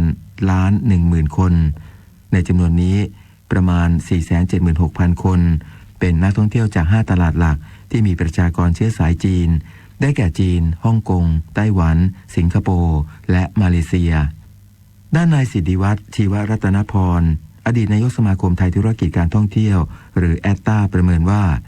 ช่วงเทศกาลตรุษจีน10วันนี้จะมีชาวจีนท่องเที่ยวไทยประมาณ 300,000 คนส่วนตลอดเดือนกุมภาพันธ์จะมีชาวจีนมาท่องเที่ยวมากกว่า 800,000 คนซึ่งมีโอกาสที่ตลอดทั้งปีจะมีชาวจีนมาท่องเที่ยว10ล้านคนตามเป้าหมายของรัฐบาลอย.เฝ้าระวังผักสลัดนำเข้าจากออสเตรเลียหลังออสเตรเลียเรียกคืนผักสลัดบรรจุถุง25รายการเนื่องจากตรวจพบการปนเปื้อนเชื้อที่ก่อโรคอาหารเป็นพิษเภสัชกรประพลอ่างตระกูลรองเลขาธิการคณะกรรมการอาหารและยาในฐานะโฆษกสำนักงานคณะกรรมการอาหารและยาหรืออย.กล่าวว่าจากกรณีประเทศออสเตรเลียได้เรียกคืนสินค้าประเภทผักสลัดบรรจุในถุงพลาสติกที่ผลิตโดยบริษัท Tripod Farmers Pty Ltd จำนวน25รายการเนื่องจากตรวจพบการปนเปื้อนของเชื้อซาโมเนลลาซึ่งเป็นเชื้อที่ก่อให้เกิดโรคอาหารเป็นพิษอย.จึงได้สั่งการให้ด่านอาหารและยาทั่วประเทศเฝ้าระวังผักสลัดของบริษัทดังกล่าวทันทีอย่างไรก็ตามทั้งนี้ช่วงที่ผ่านมาพบการนำเข้าผักสลัดดังกล่าว2ครั้งรวม9กิโลกรัมซึ่งผู้นำเข้าจำหน่ายไปหมดแล้วและได้แจ้งการเรียกคืนผักรุ่นดังกล่าวไปยังลูกค้าแล้วส่วนการบริโภคผักโดยทั่วไปขอแนะนำให้ล้างก่อนบริโภคเพื่อลดสารฆ่าแมลงตกค้างรวมทั้งเชื้อโรคต่างๆอีกหนึ่งสถานการณ์โรคที่กระทรวงสาธารณสุขยังคงเฝ้าระวังต่อเนื่องคือโรคไข้เลือดออกซึ่งตลอดปีนี้คาดการณ์อาจมีผู้ป่วยสูงถึง 160,000 คนหากไม่ป้องกันและร่วมกำจัดแหล่งเพาะพันธุ์ยุงลายนายแพทย์อำนวยกาจินะที่บดีกรมควบคุมโรคกล่าวว่าหลังเกิดการระบาดของโรคไข้เลือดออกในปี 2558 กรมควบคุมโรคจึงมีการพยากรณ์โรคว่าจะมีการระบาดใหญ่อีกครั้งในปีนี้และอาจมียอดผู้ป่วยสูงถึง 160,000 คนหากไม่มีการดำเนินการป้องกันดังนั้นจึงสั่งการให้ทุกจังหวัดกำหนดอำเภอควบคุมโรคกำจัดลูกน้ำยุงลายตัวแก่และแหล่งเพาะพันธุ์ยุงลายทุกๆวันศุกร์พร้อมติดตามประเมินผลมีรายงานผลทุกสัปดาห์หากอำเภอใดสามารถควบคุมโรคไข้เลือดออกได้เกิน70%ไม่มีผู้ป่วยรายใหม่ในช่วง28วันจะถือเป็นอำเภอปลอดโรคและให้เป็นต้นแบบของการควบคุมป้องกันโรคต่อไปสำหรับวันนี้จะเปิดตัวแอปพลิเคชันป้องกันไข้เลือดออกให้ดาวน์โหลดฟรีซึ่งแอปพลิเคชันนี้จะเป็นข้อมูลเสริมให้เจ้าหน้าที่สาธารณสุขสามารถพยากรณ์การระบาดในแต่ละพื้นที่ได้พร้อมขอความร่วมมือประชาชนช่วยกันกำจัดลูกน้ำยุงลายภายในบ้านทุกสัปดาห์ทางการกัมพูชาส่งตัวผู้ต้องหาฆ่าหันศพชาวสเปนมายังไทยขณะที่ตำรวจเชื่อว่าสาเหตุส่วนหนึ่งมาจากเรื่องเงินแต่ยังไม่ตัดประเด็นใดทิ้งค่ำวันนี้เจ้าหน้าที่ตำรวจเข้าควบคุมตัวนายอาเธอร์หรืออาตูเซการาปรินเซฟชาวสเปนผู้ต้องหาคดีฆ่าหันศพนายเดวิดเบอร์นาร์ดชาวสเปนหลังทางการกัมพูชาส่งตัวมาให้ตำรวจไทยดำเนินคดีขณะที่ศาลได้ออกหมายจับนายอาเธอร์ในข้อหาฆ่านายเดวิดโดยไตร่ตรองไว้ก่อนและปิดบังซ่อนเร้นอำพรางศพนำไปทิ้งแม่น้ำเจ้าพระยาทั้งนี้พลตำรวจเอกจักรทิพย์ชัยจินดาผู้บัญชาการตำรวจแห่งชาติกล่าวว่าจากแนวทางการสืบสวนเชื่อว่าสาเหตุการฆาตกรรมส่วนหนึ่งมาจากเรื่องเงินแต่ยังไม่ตัดประเด็นใดทิ้งขณะที่นายอาตูยังคงให้การปฏิเสธหลังจากนี้ชุดคลี่คลายคดีจะยังคงสืบสวนหาพยานหลักฐานเพิ่มเติมหากพบผู้ร่วมกระทำผิดก็จะดำเนินคดีตามกฎหมายโดยในคืนที่ผ่านมาเจ้าหน้าที่ได้นำตัวนายอาเธอร์ไปสอบปากคำที่กองบัญชาการตำรวจนครบาลซึ่งพลตำรวจเอกปัญญามาเม่นที่ปรึกษาสัญญาบัตร10กล่าวว่าได้สอบพยานคนอื่นๆไปแล้ว10ปากรวมถึงนางสาวปริศนาแสนอุบลแฟนสาวชาวไทยของนายอาเธอร์ที่ให้การเป็นประโยชน์ต่อรูปคดีอย่างมากและในวันนี้เวลา 10 นาฬิกาจะมีการประชุมที่ศูนย์สืบสวนสอบสวนกองบัญชาการตำรวจนครบาลเพื่อสรุปรวบรวมพยานหลักฐานและผลการตรวจค้นห้องพักของนายอาเธอร์ย่านพระราม 9อย่างละเอียด ซึ่งคาดว่ารูปคดีจะมีความชัดเจนขึ้นจากการตรวจสอบประวัติพบว่านายอาเธอร์ไม่มีอาชีพที่แน่นอนและเคยเดินทางเข้าออกประเทศไทยกว่า200ครั้งและเคยถูกศาลเมืองบาร์เซโลนาประเทศสเปนออกหมายจับในข้อหาปลอมแปลงเอกสารซึ่งหากพิสูจน์ได้ว่านายอาเธอร์เป็นผู้ก่อเหตุฆ่านายเดวิดจริงจะต้องได้รับโทษในไทยก่อนจึงจะนำตัวไปดำเนินคดีที่สเปนผู้แทนสหรัฐอเมริกาชื่นชมความพยายามแก้ไขปัญหาแรงงานเด็กของไทยซึ่งขณะนี้อยู่ระหว่างการสำรวจข้อมูลแรงงานเด็กในอุตสาหกรรมอ้อยหม่อมหลวงปุณธริกสมิติปลัดกระทรวงแรงงานกล่าวว่าจากการหารือกับนางสาวอัญจนามูดีรองที่ปรึกษาด้านเศรษฐกิจสถานทูตสหรัฐอเมริกาประจำประเทศไทยและคณะเรื่องการใช้แรงงานเด็กในรูปแบบที่เลวร้ายทางสหรัฐอเมริกาได้ติดตามถึงความคืบหน้าการป้องกันและแก้ไขปัญหาแรงงานเด็กและการค้ามนุษย์ซึ่งไทยอยู่ระหว่างการสำรวจข้อมูลแรงงานเด็กในอุตสาหกรรมอ้อยซึ่งเป็นอุตสาหกรรมเสี่ยงที่ไทยเตรียมขอถอดสินค้าออกจากบัญชีดำขณะนี้ได้จัดทำแบบสอบถามเรียบร้อยแล้วเตรียมส่งให้สำนักงานสถิติแห่งชาติเก็บข้อมูลจากสถานประกอบการน้ำตาลและไร่อ้อยคาดว่าจะเริ่มดำเนินการได้กลางเดือนนี้ซึ่งผู้แทนสหรัฐชื่นชมความพยายามดำเนินงานของไทยและยินดีร่วมลงพื้นที่จัดทำการสอบถามด้วยกรมการขนส่งทางบกเร่งรัดรถโดยสารสาธารณะและรถบรรทุกขนาดใหญ่ให้ติดตั้งระบบ GPS ก่อนจะถูกตัดสิทธิ์ไม่สามารถต่อทะเบียนรถได้นายสนิทพรหมวงศ์อธิบดีกรมการขนส่งทางบกเปิดเผยว่าตั้งแต่วันที่25มกราคมที่ผ่านมาหลังจากกรมการขนส่งทางบกกำหนดให้รถโดยสารสาธารณะและรถบรรทุกขนาดใหญ่หรือรถ10ล้อขึ้นไปที่จดทะเบียนใหม่ต้องดำเนินการติดตั้งเครื่องบันทึกข้อมูลการเดินทางด้วยระบบกำหนดตำแหน่งบนพื้นโลกหรือ GPS ล่าสุดจนถึงขณะนี้มีรถโดยสารและรถบรรทุกติดตั้ง GPS จดทะเบียนใหม่แล้วจำนวน235คันขณะที่รถที่ได้มีการติดตั้ง GPS ไว้ก่อนแล้วซึ่งสามารถเชื่อมโยงข้อมูลเข้ากับศูนย์บริหารจัดการเดินรถของกรมการขนส่งทางบกมีจำนวนทั้งสิ้น 29,258 คันเป็นรถโดยสาร 1,067 คันรถโดยสารไม่ประจำทาง 1,662 คันรถบรรทุกไม่ประจำทาง 14,998 คันรถบรรทุกส่วนบุคคล 11,531 คันทั้งนี้กรมการขนส่งทางบกขอให้ผู้ประกอบการและเจ้าของรถเร่งทยอยนำรถเก่าที่ติดตั้ง GPS แล้วเข้ารับการตรวจสอบการเชื่อมโยงให้แล้วเสร็จภายในปี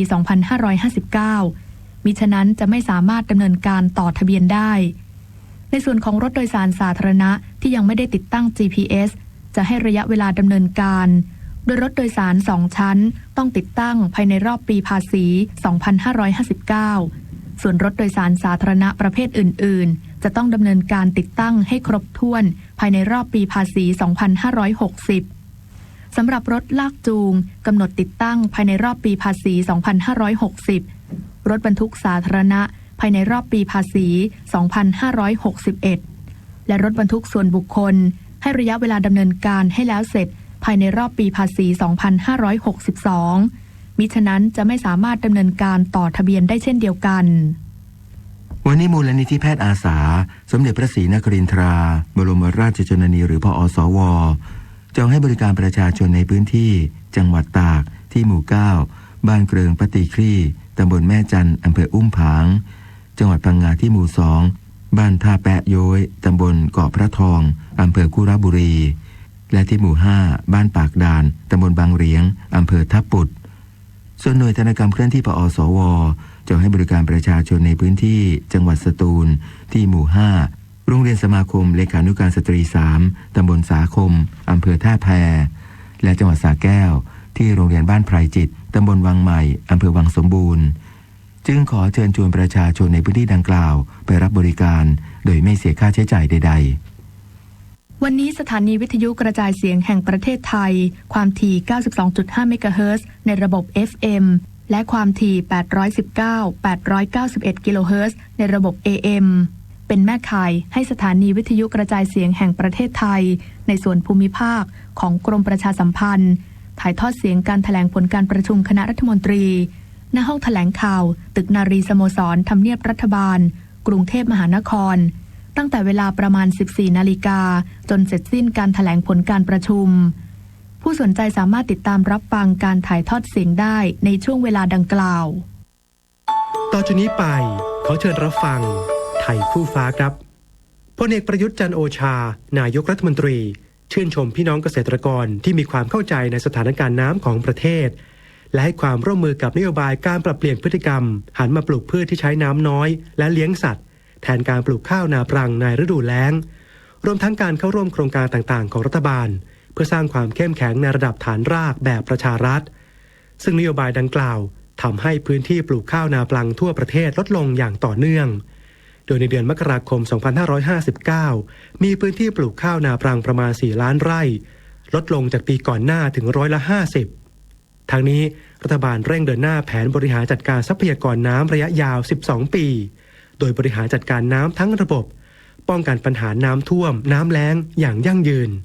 ครอบคลุมการอุปโภคบริโภคการเกษตรและรักษาระบบนิเวศรวมทั้งปลูกฝังนิสัยการใช้น้ำอย่างรู้คุณค่าเพื่อสร้างคุณภาพชีวิตที่ดีให้แก่ประชาชนและพี่น้องเกษตรกรทุกคนบนผืนแผ่นดินไทยครับร่วมเดินหน้าประเทศไทยกับสำนักโฆษกสำนักเลขาธิการนายกรัฐมนตรีเชื่อว่าถ้าทุกคนมีตำแหน่งที่สำคัญต้องทำด้วยความตั้งใจดีทำด้วยความซื่อสัตย์สุจริตก็ถือว่าบ้านเมืองจะผ่านพ้นอันตรายได้พระราชดำรัสพระบาทสมเด็จพระเจ้าอยู่หัวพระราชทานแก่คณะบุคคลต่างๆที่เข้าเฝ้าทูลละอองธุลีพระบาทถวายพระพรชัยมงคลเนื่องในวันเฉลิมพระชนมพรรษาณศาลาดุสิตดาลัยสวนจิตรลดาวันจันทร์ที่ 4 ธันวาคม พุทธศักราช 2549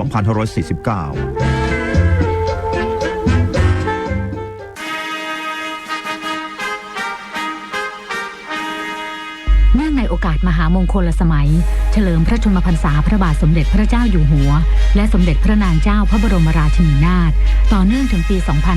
2560 ขอเชิญชาวไทยร่วมใจถวายของขวัญด้วยการตั้งปณิธานทำความดีที่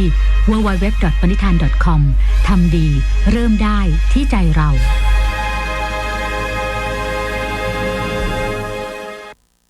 ขณะนี้เวลา 7:17 นาทีต่อไปเสนอข่าวต่างประเทศในวินไกทันประธานรัฐสภาเมียนมาแถลงวานนี้ว่ารายนามผู้ถูกเสนอชื่อเป็นประธานาธิบดีและรองประธานาธิบดีอีก2 คนของเมียนมาจะได้รับการแจ้งให้ได้รับทราบในวันที่ 17 มีนาคมนี้ก่อนที่รัฐบาลพรรคสันนิบาตแห่งชาติเพื่อประชาธิปไตยหรือ NLD ของนางองซานซูจีซึ่งชนะเลือกตั้งเมื่อ 8 พฤศจิกายนที่ผ่านมาจะเข้าบริหารประเทศในวันที่ 1 เมษายนนี้โดยสภาผู้แทนราษฎรวุฒิสภาและฝ่ายทหารซึ่งมีโควต้าที่นั่งในสภา125ต่างจะเสนอชื่อผู้เข้าชิงทั้ง3ตำแหน่งนี้ให้สภาร่วมลงมติแต่ยังไม่แน่ชัดว่านางซูจีจะตกลงกับฝ่ายทหารให้แก้ไขรัฐธรรมนูญมาตรา 69F ซึ่งห้ามนางซูจีเป็นประธานาธิบดีเพราะมีสามีหรือลูกเป็นชาวต่างชาติได้ก่อนหน้านั้นหรือไม่ซึ่งโฆษกฝ่ายทหารระบุว่าทหารกับนางซูจียังไม่ได้หารือกันในเรื่องนี้ขณะที่สมาชิกรัฐสภาที่เป็นนายทหารออกมาปฏิเสธว่าพรรคสันนิบาตแห่งชาติเพื่อประชาธิปไตยของนางซูจีและกองทัพกำลังหารือถึงบทบัญญัติที่จะเปลี่ยนแปลงแก้ไขรัฐธรรมนูญและอนุญาตให้นางองซานซูจีนั้นเป็นประธานาธิบดีคนใหม่ของเมียนมาเมื่อวานนี้เรือผู้อพยพล่มในทะเลอีเจียนโดยมีผู้จมน้ำเสียชีวิต24 คนซึ่งรวมถึงเด็ก11 คนขณะพยายามข้ามทะเลจากตุรกีไปยังกรีซรายงานของสำนักข่าว AFP ซึ่งอ้างข้อมูลจากสื่อท้องถิ่นของตุรกีระบุว่าเหตุสลดที่ทำให้มีผู้เสียชีวิตมากถึง24 รายในคราวเดียวนี้เกิดขึ้นภายหลังจากที่เรือของเหล่าผู้อพยพกลุ่มนี้เกิดอับปางลงที่บริเวณนอกชายฝั่งของเขตเอเดรมิดในจังหวัดปาลิเกซีทางตะวันตกของตุรกีขณะพยายามมุ่งหน้าไปยังเกาะเลสบอสของกรีซนอกเหนือจากผู้อพยพที่จมน้ำเสียชีวิตไปแล้ว24 รายสื่อท้องถิ่นของตุรกียังรายงานว่ามีผู้อพยพจากเรือลำเดียวกันนี้สูญหายไปในทะเลอีเจียนอีกอย่างน้อย12 คนขณะที่เจ้าหน้าที่หน่วยยามฝั่งของตุรกีสามารถให้การช่วยเหลือผู้รอดชีวิตได้เพียง2 คนเท่านั้นรายงานข่าวความคืบหน้าเหตุแผ่นดินไหวในภาคใต้ของไต้หวันซึ่งเกิดเมื่อวันเสาร์ที่ผ่านมาล่าสุดเจ้าหน้าที่กู้ภัยพบผู้รอดชีวิตเพิ่มอีก2 คนโดยเป็นเด็กหญิงวัยเพียง8 ขวบกับป้าของเธอหลังติดอยู่ใต้ซากปรักหักพังของอาคารสูงที่พังถล่มลงมาเพราะแรงสั่นสะเทือนของแผ่นดินไหวนานกว่า60 ชั่วโมง ขณะที่จำนวนผู้เสียชีวิตอย่างเป็นทางการตอนนี้อยู่ที่38คนด้านนายกเทศมนตรีเมืองไถหนานซึ่งอยู่ใกล้จุดเกิดแผ่นดินไหวออกมาเตือนว่ายอดผู้เสียชีวิตอาจพุ่งสูงเกิน100คนเนื่องจากยังมีผู้สูญหายมากกว่า100คนตามรายงานของสถานีโทรทัศน์ของไต้หวันเด็กหญิงผู้รอดชีวิตมีชื่อว่าหลินซูฉินโดยเธอยังมีสติอยู่ในตอนที่ได้รับการช่วยเหลือออกมาและขณะนี้ถูกนำตัวส่งโรงพยาบาลแล้วส่วนป้าของเธอซึ่งได้รับการระบุชื่อว่าเฉินเหมยจีชาวเวียดนามถูกช่วยเหลือในเวลาต่อมาสำนักข่าวต่างประเทศรายงานว่าเรือรบกองทัพเกาหลีใต้ยิงปืนสกัดเรือลาดตระเวนกองทัพเกาหลีเหนือซึ่งรุกล้ำน่านน้ำทะเลเหลืองฝั่งอาณาเขตของเกาหลีใต้ช่วงเช้าวานนี้โดยกระทรวงกลาโหมเกาหลีใต้ยังได้ออกแถลงการแสดงความไม่พอใจต่อเรื่องดังกล่าวที่เกิดขึ้นเพียง1 วันหลังเกาหลีเหนือทดสอบยิงจรวดพิสัยไกลและอ้างว่าเพื่อส่งดาวเทียมสำรวจโลกสู่วงโคจรแต่เกาหลีใต้สหรัฐและญี่ปุ่นยืนยันว่าเกี่ยวข้องกับโครงการทดลองอาวุธอย่างแน่นอนถือเป็นการยั่วยุให้เกิดความไม่สงบให้เกิดขึ้นภายในภูมิภาคเอเชียต่อไปรับฟังข่าวกีฬาค่ะแบดมินตันในรายการ Princess สิริวัณวรี Thailand Master ชิงถ้วยประธานพระเจ้าหลานเธอพระองค์เจ้าสิริวัณวรีนารีรัตน์และเงินรางวัล4 ล้านบาทที่อาคารนิมิบุตรภายในสนามกีฬาแห่งชาติเมื่อวานนี้เป็นการแข่งขันในรอบคัดเลือกประเภทหญิงเดี่ยวภัทรสุดาชัยวันดาวรุ่งอายุ15 ปีลงแข่งขันรอบคัดเลือกรอบแรกชนะสริตาสุวรรณกิจบริหาร2-1 เกมผ่านเข้าสู่การคัดเลือกรอบที่2ชนะกรกมลสุขกรัตไปอีก2-0 เกมได้ผ่านเข้าสู่รอบเมนโทรรอบแรกไปพบกับซุนยูมือ11ของโลกจากสาธารณรัฐประชาชนจีนส่วนในประเภทคู่ผสมเดชาพลพงศ์วรานุเคราะห์กับทรัพย์สิริแต้รัตนชัยคู่มือ90ของโลกการแข่งขันรอบคัดเลือกรอบแรกชนะคู่ของฮ่องกง2-0 เกมและรอบที่2ชนะคู่ของสาธารณรัฐประชาชนจีน2-0 เกมผ่านเข้าไปแข่งขันเมนโทรรอบแรกได้พบกับคู่มือ8ของโลกจากอินโดนีเซียเทนนิส WTA ทัวร์ในรายการไต้หวันโอเพ่นที่ไต้หวันหญิงเดี่ยวรอบแรกมิสกิโดอิมือ2ของรายการจากญี่ปุ่นชนะคริสตินาพลิสโควาจากสาธารณรัฐเช็ก2-0 เซตอุซาลาลัตวันสกาจากโปแลนด์ชนะสู้ซิงเหวินจากไต้หวัน2-0 เซตและอานาสตาซิยาซิวัสโซวาจากรัสเซียชนะคริสตินาคุคูวาจากสโลวาเกีย2-1 เซตนางนรมนศิริวัฒน์นายกสมาคมกีฬาเนตบอลแห่งประเทศไทยเป็นประธานการประชุมคณะกรรมการบริหารโดยสาระสำคัญคือปัญหาในการกำหนดสนามการแข่งขันเนตบอลชิงชนะเลิศแห่งเอเชียที่ไทยจะเป็นเจ้าภาพในช่วงต้นเดือนสิงหาคมโดยทางสมาคมได้คัดเลือกไว้2 แห่งคือสถาบันการพละศึกษาชลบุรีกับมหาวิทยาลัยศรีปทุมวิทยาเขตชลบุรีแต่ทั้ง2 สนามไม่ได้มาตรฐานตามที่คณะกรรมการของเอเชียวางรูปแบบไว้หลังจากนี้ทางสมาคมจะต้องมองหาสถานที่แข่งขันใหม่ในกรุงเทพมหานครเพื่อให้พร้อมก่อนการแข่งขันและในเดือนกรกฎาคมที่จังหวัดเชียงใหม่ประเทศไทยจะเป็นเจ้าภาพจัดการแข่งขันอาเซียนสคูลเกมส์ครั้งที่8ทางสมาคมจะผลักดันให้กรมพละศึกษาบรรจุกีฬาเนตบอลไว้ในการชิงเหรียญทองด้วยเพราะชาติสมาชิกอาเซียนสิงคโปร์มาเลเซียและบรูไนทำหนังสือมายังสมาคมต้องการให้มีการจัดการแข่งขันขณะที่ความพร้อมของทีมฟุตซอลทีมชาติไทยที่จะเข้าร่วมการแข่งขันรายการชิงชนะเลิศแห่งเอเชียที่อุซเบกิสถานนายสมศักดิ์สิริธรรมผู้จัดการทีมฟุตซอลทีมชาติไทยกล่าวว่าถึงวันนี้เชื่อมั่นว่านักกีฬาของไทยมีความพร้อมเพราะไม่มีใครได้รับบาดเจ็บส่วนเรื่องอากาศที่หนาวเย็นที่อุซเบกิสถานได้มีการจัดเตรียมอุปกรณ์กันหนาวไว้แล้วส่วนในวันแข่งไม่มีปัญหาเพราะต้องแข่งขันในโรงยิมเนเซียมที่มีเครื่องปรับอากาศต้องทำอุณหภูมิให้ได้ตามมาตรฐานที่สหพันธ์ฟุตบอลนานาชาติหรือฟีฟ่ากำหนดทีมฟุตซอลของไทยรอบแรกอยู่ในสาย4ร่วมกับทาจิกิสถานไต้หวันและเวียดนามวันแรก11 กุมภาพันธ์จะพบกับทาจิกิสถาน 18:30 น.วันที่13 กุมภาพันธ์พบไต้หวัน 18:30 น.และในวันสุดท้ายพบเวียดนาม15 กุมภาพันธ์ 21 น.และทุกนัดที่ไทยลงแข่งขันช่อง7สีถ่ายทอดสดสมภพจันทร์ฝากสถานีวิทยุกระจายเสียงแห่งประเทศไทยรายงานครับต่อไปเป็นพยากรณ์อากาศพยากรณ์อากาศตั้งแต่เช้าวันนี้จนถึงเช้าวันพรุ่งนี้ภาคเหนืออากาศหนาวโดยอุณหภูมิจะลดลง 2-4 องศาเซลเซียสอุณหภูมิต่ำสุด 8-13 องศาเซลเซียสสำหรับบริเวณยอดดอยอากาศหนาวถึงหนาวจัดและมีน้ำค้างแข็งบางพื้นที่อุณหภูมิต่ำสุด 1-7 องศาเซลเซียสภาคตะวันออกเฉียงเหนืออากาศหนาวอุณหภูมิต่ำสุด 8-14 องศาเซลเซียสสำหรับบริเวณยอดภูอากาศหนาวถึงหนาวจัดและมีน้ำค้างแข็งบางพื้นที่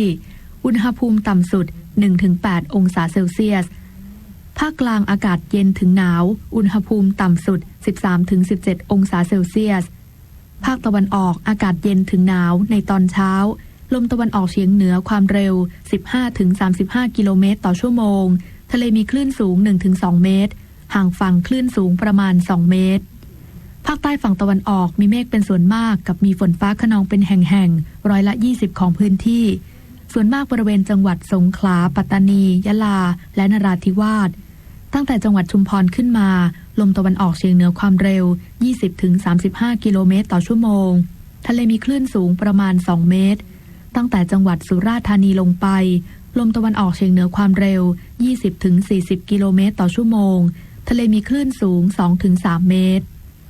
ภาคใต้ฝั่งตะวันตกมีเมฆเป็นส่วนมากกับมีฝนฟ้าคะนองบางแห่ง10%ของพื้นที่ลมตะวันออกเฉียงเหนือความเร็ว 20-35 กิโลเมตรต่อชั่วโมง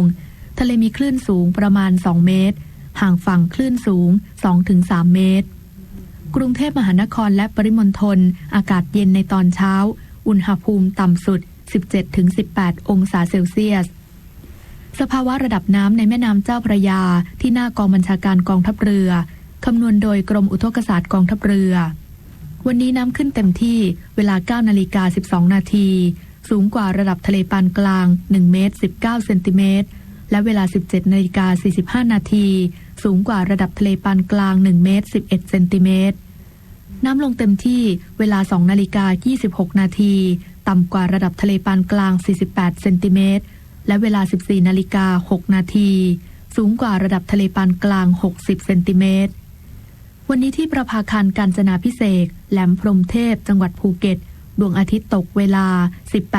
18:36 นาทีกรุงเทพมหานครดวงอาทิตย์ตกเวลา 18:21 นาทีรู้รักภาษาไทยโดยความร่วมมือของสำนักงานราชบัณฑิตยสภา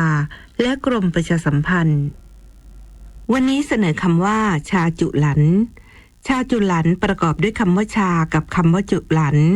คำว่าชาหมายถึงใบของต้นชาที่นำมาชงกับน้ำร้อนเป็นเครื่องดื่มส่วนจุหลันเขียนจอจานสระอุหอหีบลอลิงไม่หันอากาศนอหนูเป็นชื่อดอกกล้วยไม้ที่มีมานานกว่า 2,000 ปีแล้วมีกลิ่นหอมมาก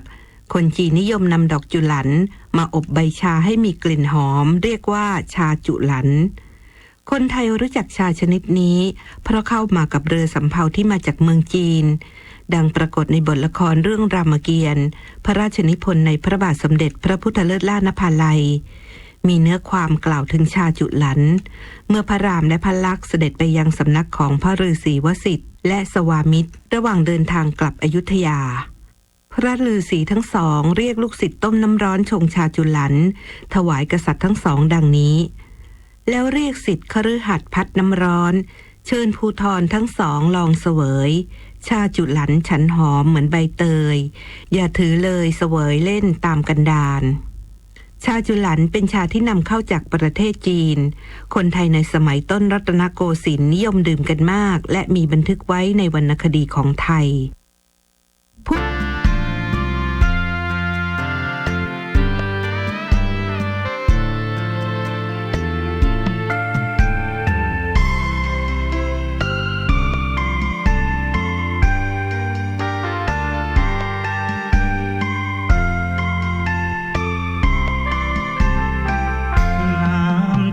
บ่อทิพย์ฉลมกายใจ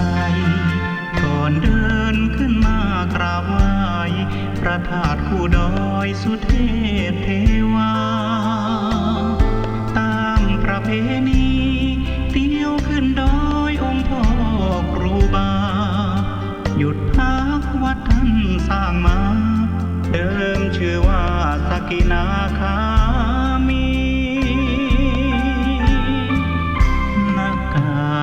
บัดนี้ที่วัดผาลาด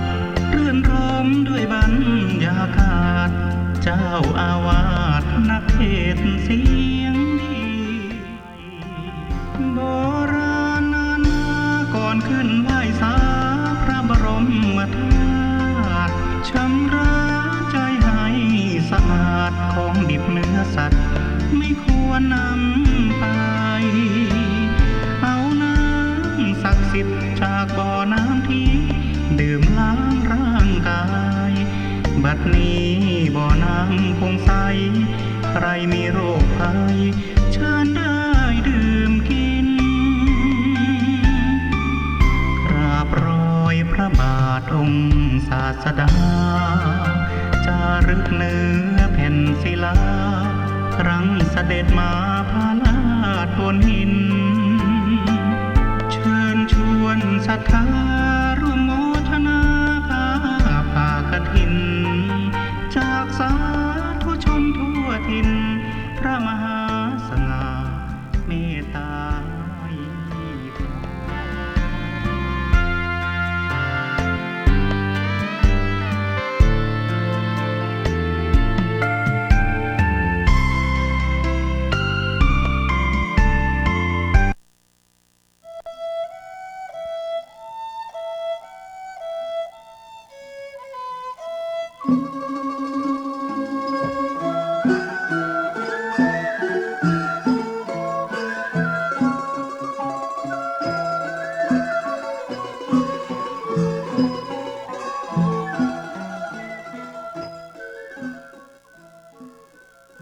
ก็น้อมไว้สาบารมีธรรมของแก้วเจ้าทั้งสาม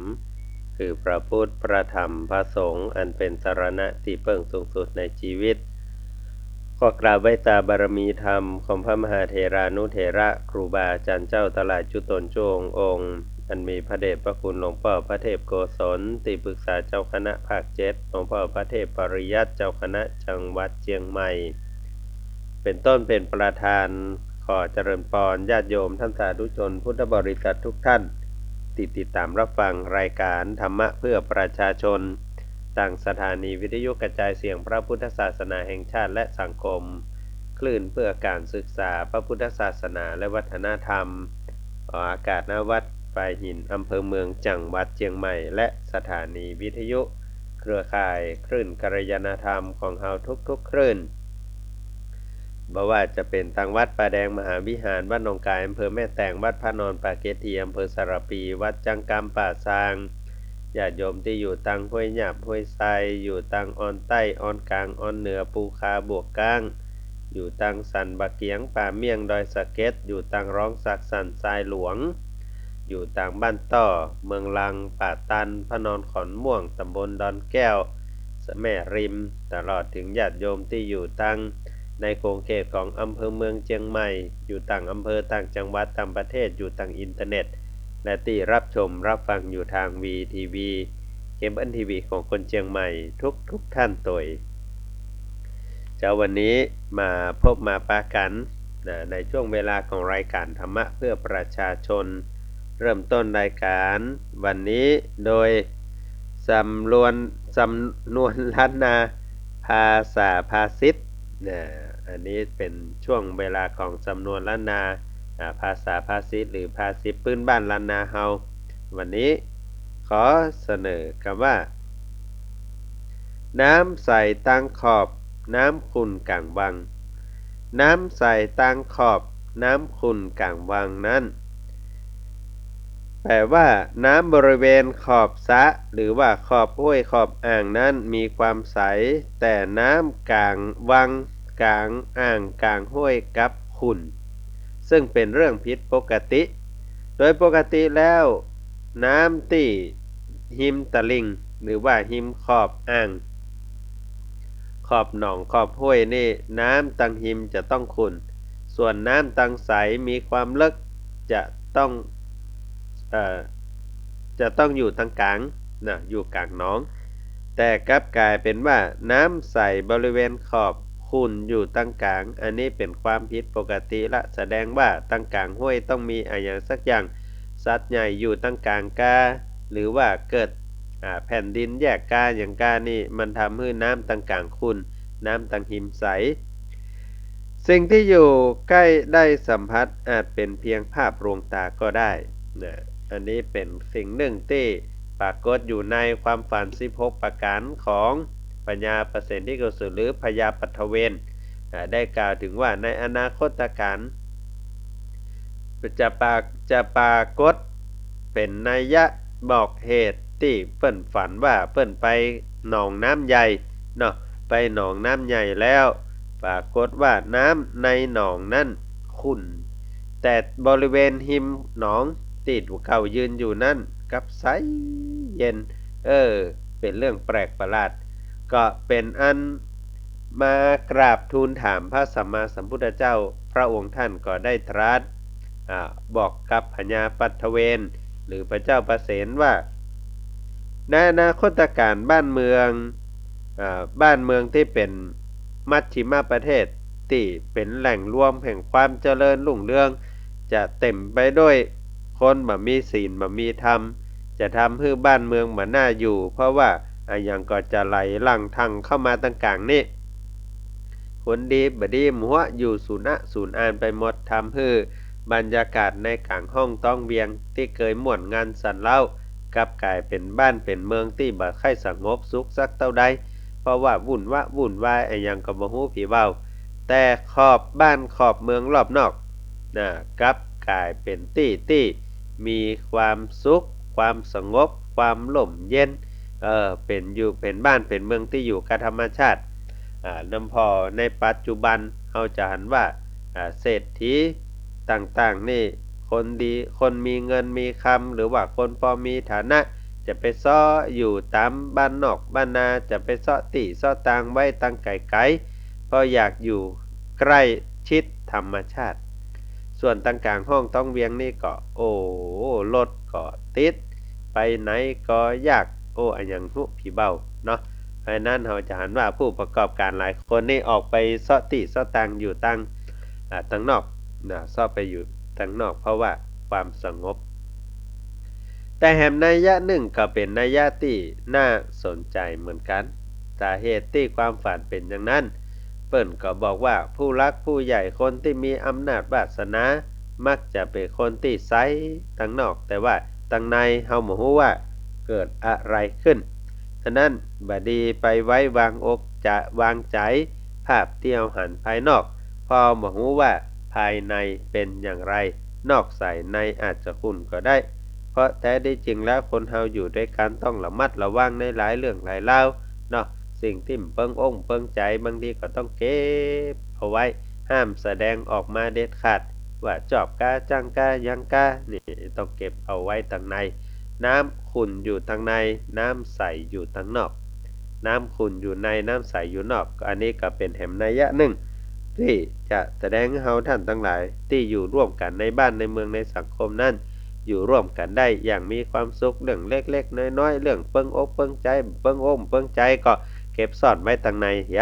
เนาะบ่ฮื้อมันได้เดือดร้อนบ่ฮื้อมันได้วุ่นวายทำให้ชีวิตเฮานั้นมีความสุขนักยิ่งขึ้นอยู่ด้วยกันได้อย่างมีความสุขน้ำขุ่นอยู่ทางในน้ำใสอยู่ทางนอกเป็นแหมเรื่องราวหนึ่งเนาะนำมาฝากท่านทั้งหลายได้พินิจพิจารณาว่าขอบน้ำใสกลางในขุ่นข้นเนาะขอบน้ำมีความใสอยู่ส่วนทางในมีความขุ่นข้นอันนี้ก็ฝากกับท่านทั้งหลาย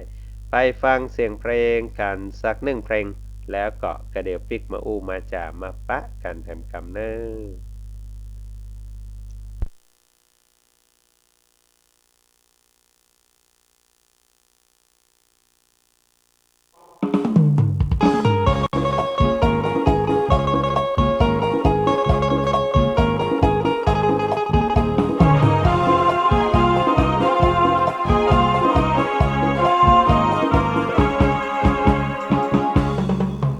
ฟังผมสักหน่อยนะครับ ผมจะบอกเคล็ดลับให้ท่านผู้ฟังเตะปะตอล่อไก่ไล่นกตีมวยโดยรถชื่อเสียงโด่งดังยังเฮาจะเอาไก่ไปบ่อนเปิ้นบ่ฮือเฮานอนตัวเมียเจ็ดวัง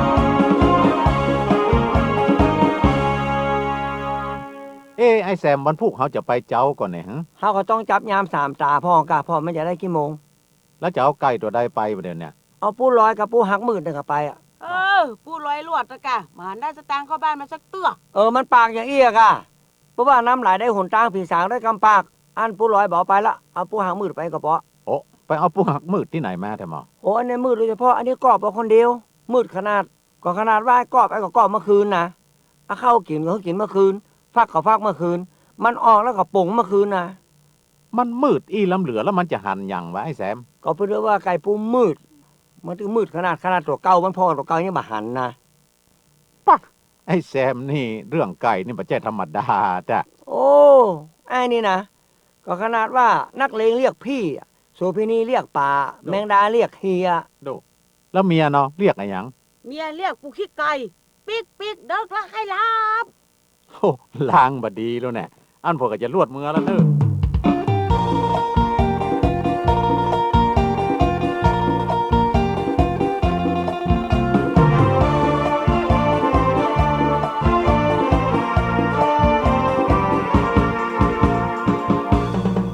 การพนันก่อนบ่ได้ก็เสียอย่าเฮือลูกเมียผิดกันเถียงกัน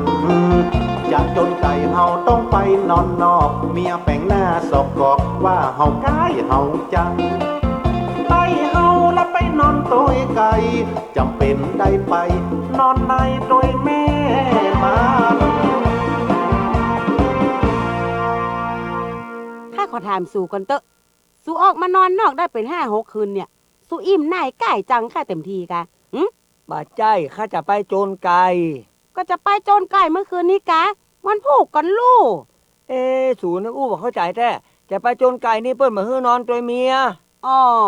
ถ้าอย่างอันฮื้อสู่ไปนอนตัวไก่พุ่นเนอะบ่ถ้ามานอนตัวค่ะโจรไก่มาแล้วก็จังเตอะนอนในก็นอนในกะเตือแล้วก็ไก่ตาบอดกันนะกะข้าตึงเคยฮื้อมันกันโจรไก่แม่หัวปลอกปลันบ่ได้ชัดจังเข้าบ้านสักเทื่อดึงหูกันนะบัดนี้เนอะ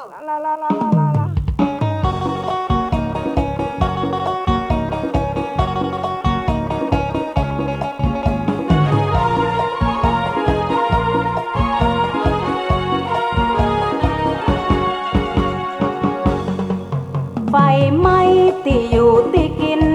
ยังเหลือแผ่นดินเพื่อเฮาได้หันเฮาเล่นพนันขันต่อสมบัติของพ่อตึงบ่เหลือหันอย่าควายหอยล้อมคอกอย่าว่าบ่บอกจะออกตัวบ่ทัน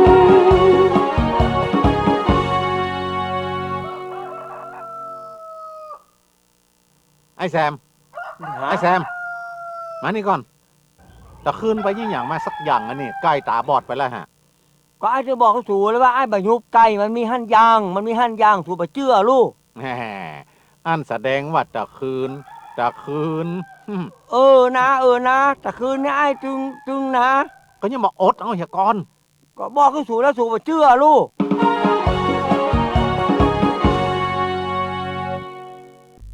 ความเชื่อเกิดขึ้นแล้วจะแต้บะแต้มหัวหน้าต้องไปถามคนที่เพิ่นหุมเล่นไก่พุ่นน่ะนะ นี่ก็เป็นเรื่องราวของไก่ตาบอดนะอันนี้ก็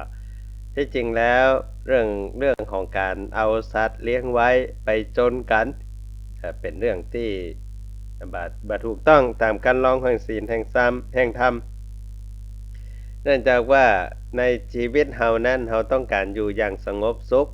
แต่พอเฮาไปทำอย่างอี้ปุ๊บเฮาไปเกิดใจก้อยขึ้นดีๆใจเปิ้นใจเฮาเลี้ยงกันมาถึงวันอยู่บ่ได้เอาไปตีกันนี่เนาะก็ถ้าจะปอๆกับนักมวยนะเนาะอยู่กันดีๆก็เลี้ยงฮื้อดีๆขุนดีๆเสร็จแล้วก็เอาขึ้นเวทีตีกัน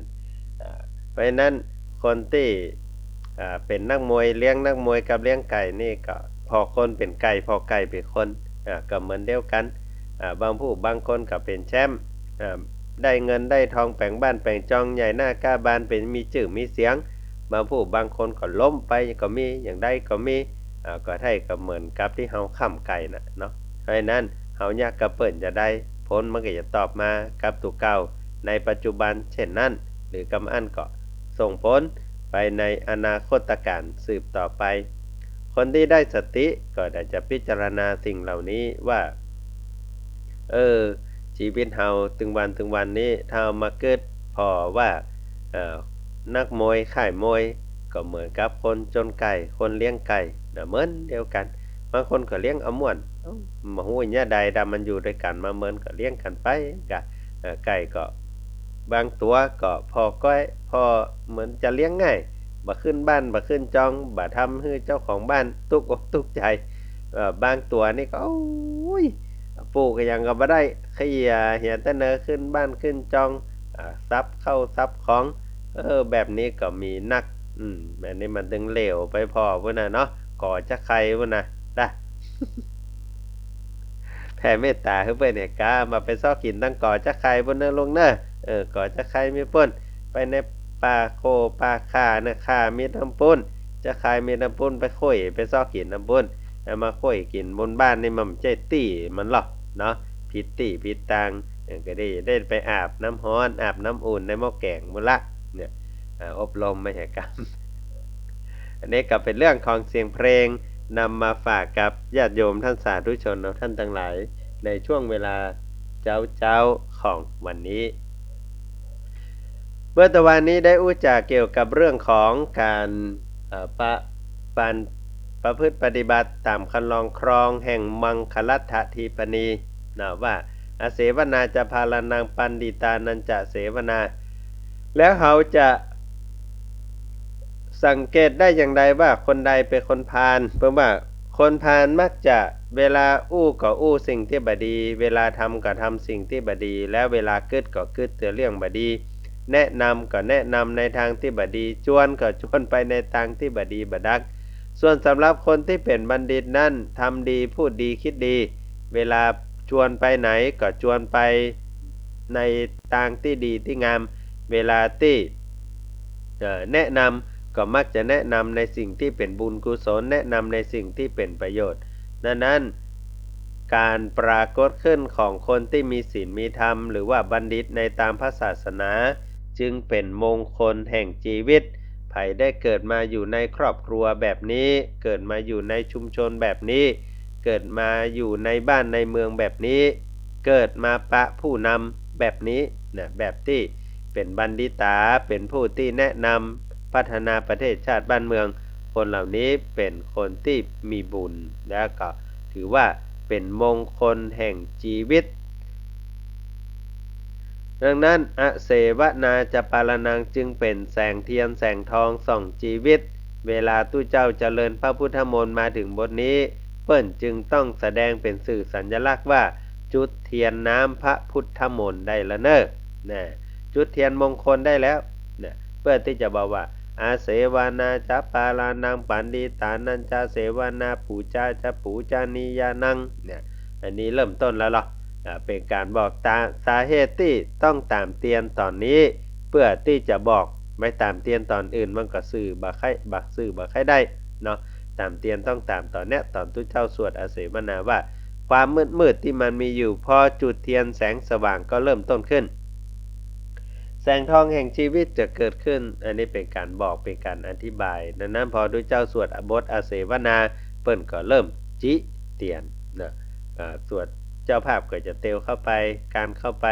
ตามเตียนตามเซตเรียบร้อยก็ยกประเคนเนี่ยกัมนะมาถามว่าบักประเคนได้ก็ได้หมดแล้วแต่ธรรมเนียมหรอกเปิ้นจะซื้อหยังเปิ้นจะบอกหยังเฮาไปจิแล้วเฮาไปยุบแล้วของที่เป็นของสงฆ์ก็ยกประเคนนำกัมใจเสียหายหยังก็จิกรรมไม่กัมเตือนถึงบอกถึงเปิ้นบอกถึงเฮาว่าเริ่มต้นมงคลแห่งชีวิตจะเริ่มต้นขึ้นแล้วจากนั้นเฮาก็จะได้บูชาคนที่ควรบูชาไผพ้องที่เฮาควรสักการะบูชาเทวบุตรเทวดาพระเจ้าประจำตนประจำตัวประจำบ้านประจำจอมประจำชีวิตของเฮาเนาะบางท่านถามว่ามีพระประจำตัวไหมบางท่านก็บอกว่า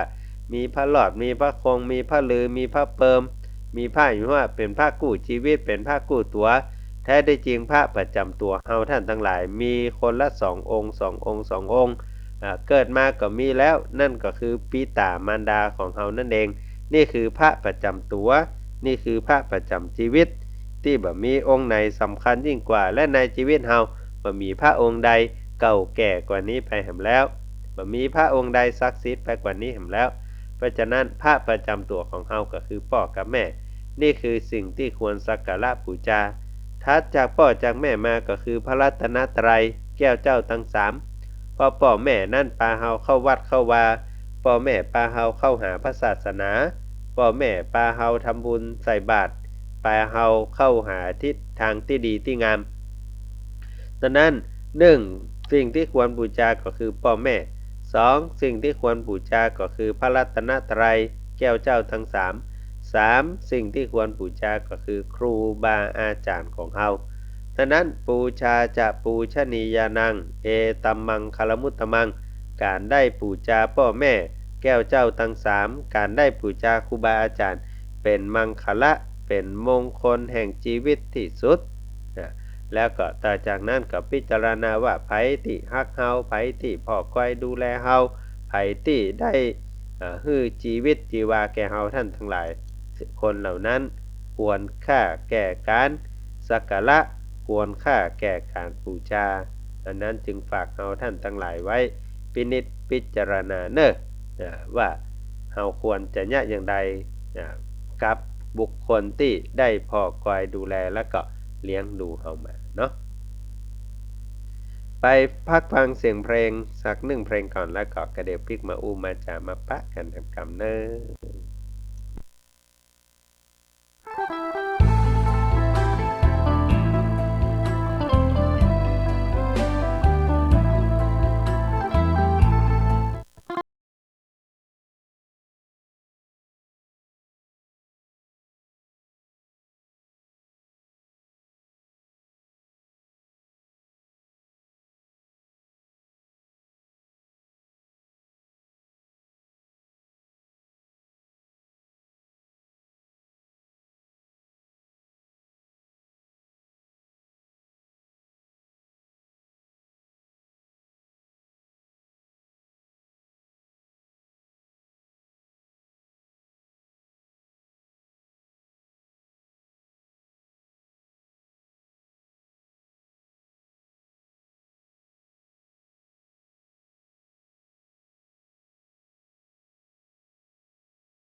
พ่อแม่ของเราคือพระเจ้าตนเก่าดังนั้นก่อนจะไปไหว้พระเจ้าที่อื่นไหว้พระเจ้าคือพ่อคือแม่ของเราเหียก่อนนะอันนี้ก็ฝากกับญาติโยมท่านสาธุชนเฮาท่านทั้งหลายในช่วงเวลาเช้าของวันนี้วันที่9ถึงวันที่12ทางคณะสงฆ์จังหวัดเชียงใหม่ร่วมกับสำนักงานพระพุทธศาสนาจังหวัดเชียงใหม่จะได้จัดงานประชุมสัมมนาพระธรรมทูตพระนักเผยแผ่ของจังหวัดเชียงใหม่ที่วัดศรีโสดาพระอารามหลวงตั้งแต่เมื่อเช้าวันนี้เป็นต้นไปเพื่อเป็นการพูดจากันเกี่ยวกับเรื่องของการทำงานด้านการเผยแผ่พระพุทธศาสนาดังนั้นก็ฝากกับญาติโยมท่านสาธุชนไปจะขึ้นไปแวะไปเวียนไปยื้อไปให้กำลังใจจะเอาน้ำปานะเอาภัตตาหารไปถวายจะได้นะก็ติดต่อได้ที่วัดศรีโสดาเนอะหรือว่าติดต่อที่สำนักงานพระพุทธศาสนาติดต่อได้ที่หลวงพ่อเจ้าคณะจังหวัดเชียงใหม่ติดต่อได้ที่หลวงพ่อพระราชสิงหวรมุนีรองเจ้าคณะจังหวัดเชียงใหม่ฝ่ายงานเผยแพร่และก็การศึกษาสงเคราะห์ติดต่อได้ที่หลวงพ่อก่อนจบรายการวันนี้ฝากกับญาติโยมท่านสาธุชนทั้งหลายช่วงนี้ทางวัดผาลาดกำลังมีการก่อสร้างโรงครัวหรือว่าอู่ข้าวอู่น้ำต่างแตนโรงครัวหลังเก่าที่ลุพังไปแล้วก็เป็นหนึ่งในการปรับภูมิทัศน์ของวัดผาลาดเพื่อให้เป็นวัดกู้บ้านกู้เมืองเป็นวัดที่ควรแก่การเข้าไปศึกษาปั้มเพ็งปฏิบัติดังนั้นโรงครัวสำหรับวัดผาลาดนั้นถือว่าเป็นส่วนที่สำคัญเพราะว่าไกลจากเส้นทางลงไปบิณฑบาตเวลาลงไปบิณฑบาตต้องใช้เวลาบัดต่ำกว่า 2-3 ชั่วโมงนั้นยิ่งหน้าฝนนี่ยิ่งเป็นเรื่องที่ลำบากดังนั้นในถ้ำกลางป่ากลางดอยก็ทางวัดก็เลยได้ถือเอาการสร้างโรงครัวเป็นส่วนหนึ่งของการปรับปรุงและพัฒนาวัดเนาะญาติโยมมีเวลาก็ขึ้นไปร่วมบุญด้วยกันเนอะจะให้จะหอมจะใดนั้นก็พุ่นวันเดือนขึ้น8ค่ำเดือน6เหนือหรือว่าเดือน8เหนือเดือน6ใต้เราจะมีประเพณีส่งน้ำพระธาตุของวัดผาลาดแล้วก็จะทอดผ้าป่าสามัคคีเพื่อสมทบทุนในการสร้างโรงครัวของวัดผาลาดโดยในวันที่14เดือนพฤษภาคมวันนี้ก่อนจากฝากเฮาท่านทั้งหลายว่าซื้อแป้งกินตึงดุกซื้อถูกกินบ่ลำซื้อแป้งกินตึงดุกซื้อถูกกินบ่ลำหมายความว่าของที่ซื้อราคาแพงมักมีคุณค่าแล้วก็ใจได้สมราคาแต่ของถูกนั้นราคาน้อยคุณค่าก็อาจจะน้อยไปตัวนั้นอาจารย์สนั่นธรรมาธิได้แต่งเป็นกำข้าไว้ว่าดูกอ่อนก้อนจิ้นของกินพักษาแปงก้าลากาโอจาแต่ใบของถูกบะล้ำอดน้ำใส่มัมมึกกินไปจะนั้นซื้อของดีมาราคาสูงจันย่อมสมก้าอันเปิงแปงของถูกซื้อไว้ลูนใบกินแหนงตามต้านแสดงลวงแซงก่อนกี้ลวงแซงก่อนกี้แม้บะใจทั้งหมดทั้งปวงแต่ก่อนซื้อพิจารณาถึงคุณถึงค่าถึงประโยชน์รอบคอบเนอะกระเดียวไปฟังพยากรณ์อากาศแล้วก็ชาดกม่วนๆจากตุ๊ปิเอพระครูสังฆบริหารธรรมนูญธรรมคุโนในรายการเสียงจากชุมชนป่าแดงและสันทรายหลวงเป็นลำดับไปเนอขอปรมีแก้วเจ้าตั้ง3คุณตาลศีลภาวนาปกคมรักษาครูบาอาจารย์ญาติโยมท่านสาธุชนทุกท่านอยู่เย็นเป็นสุขจุ่มเนื้อเย็นใจเหมือนกันทุกท่านทุกคนเทินขอเจริญพร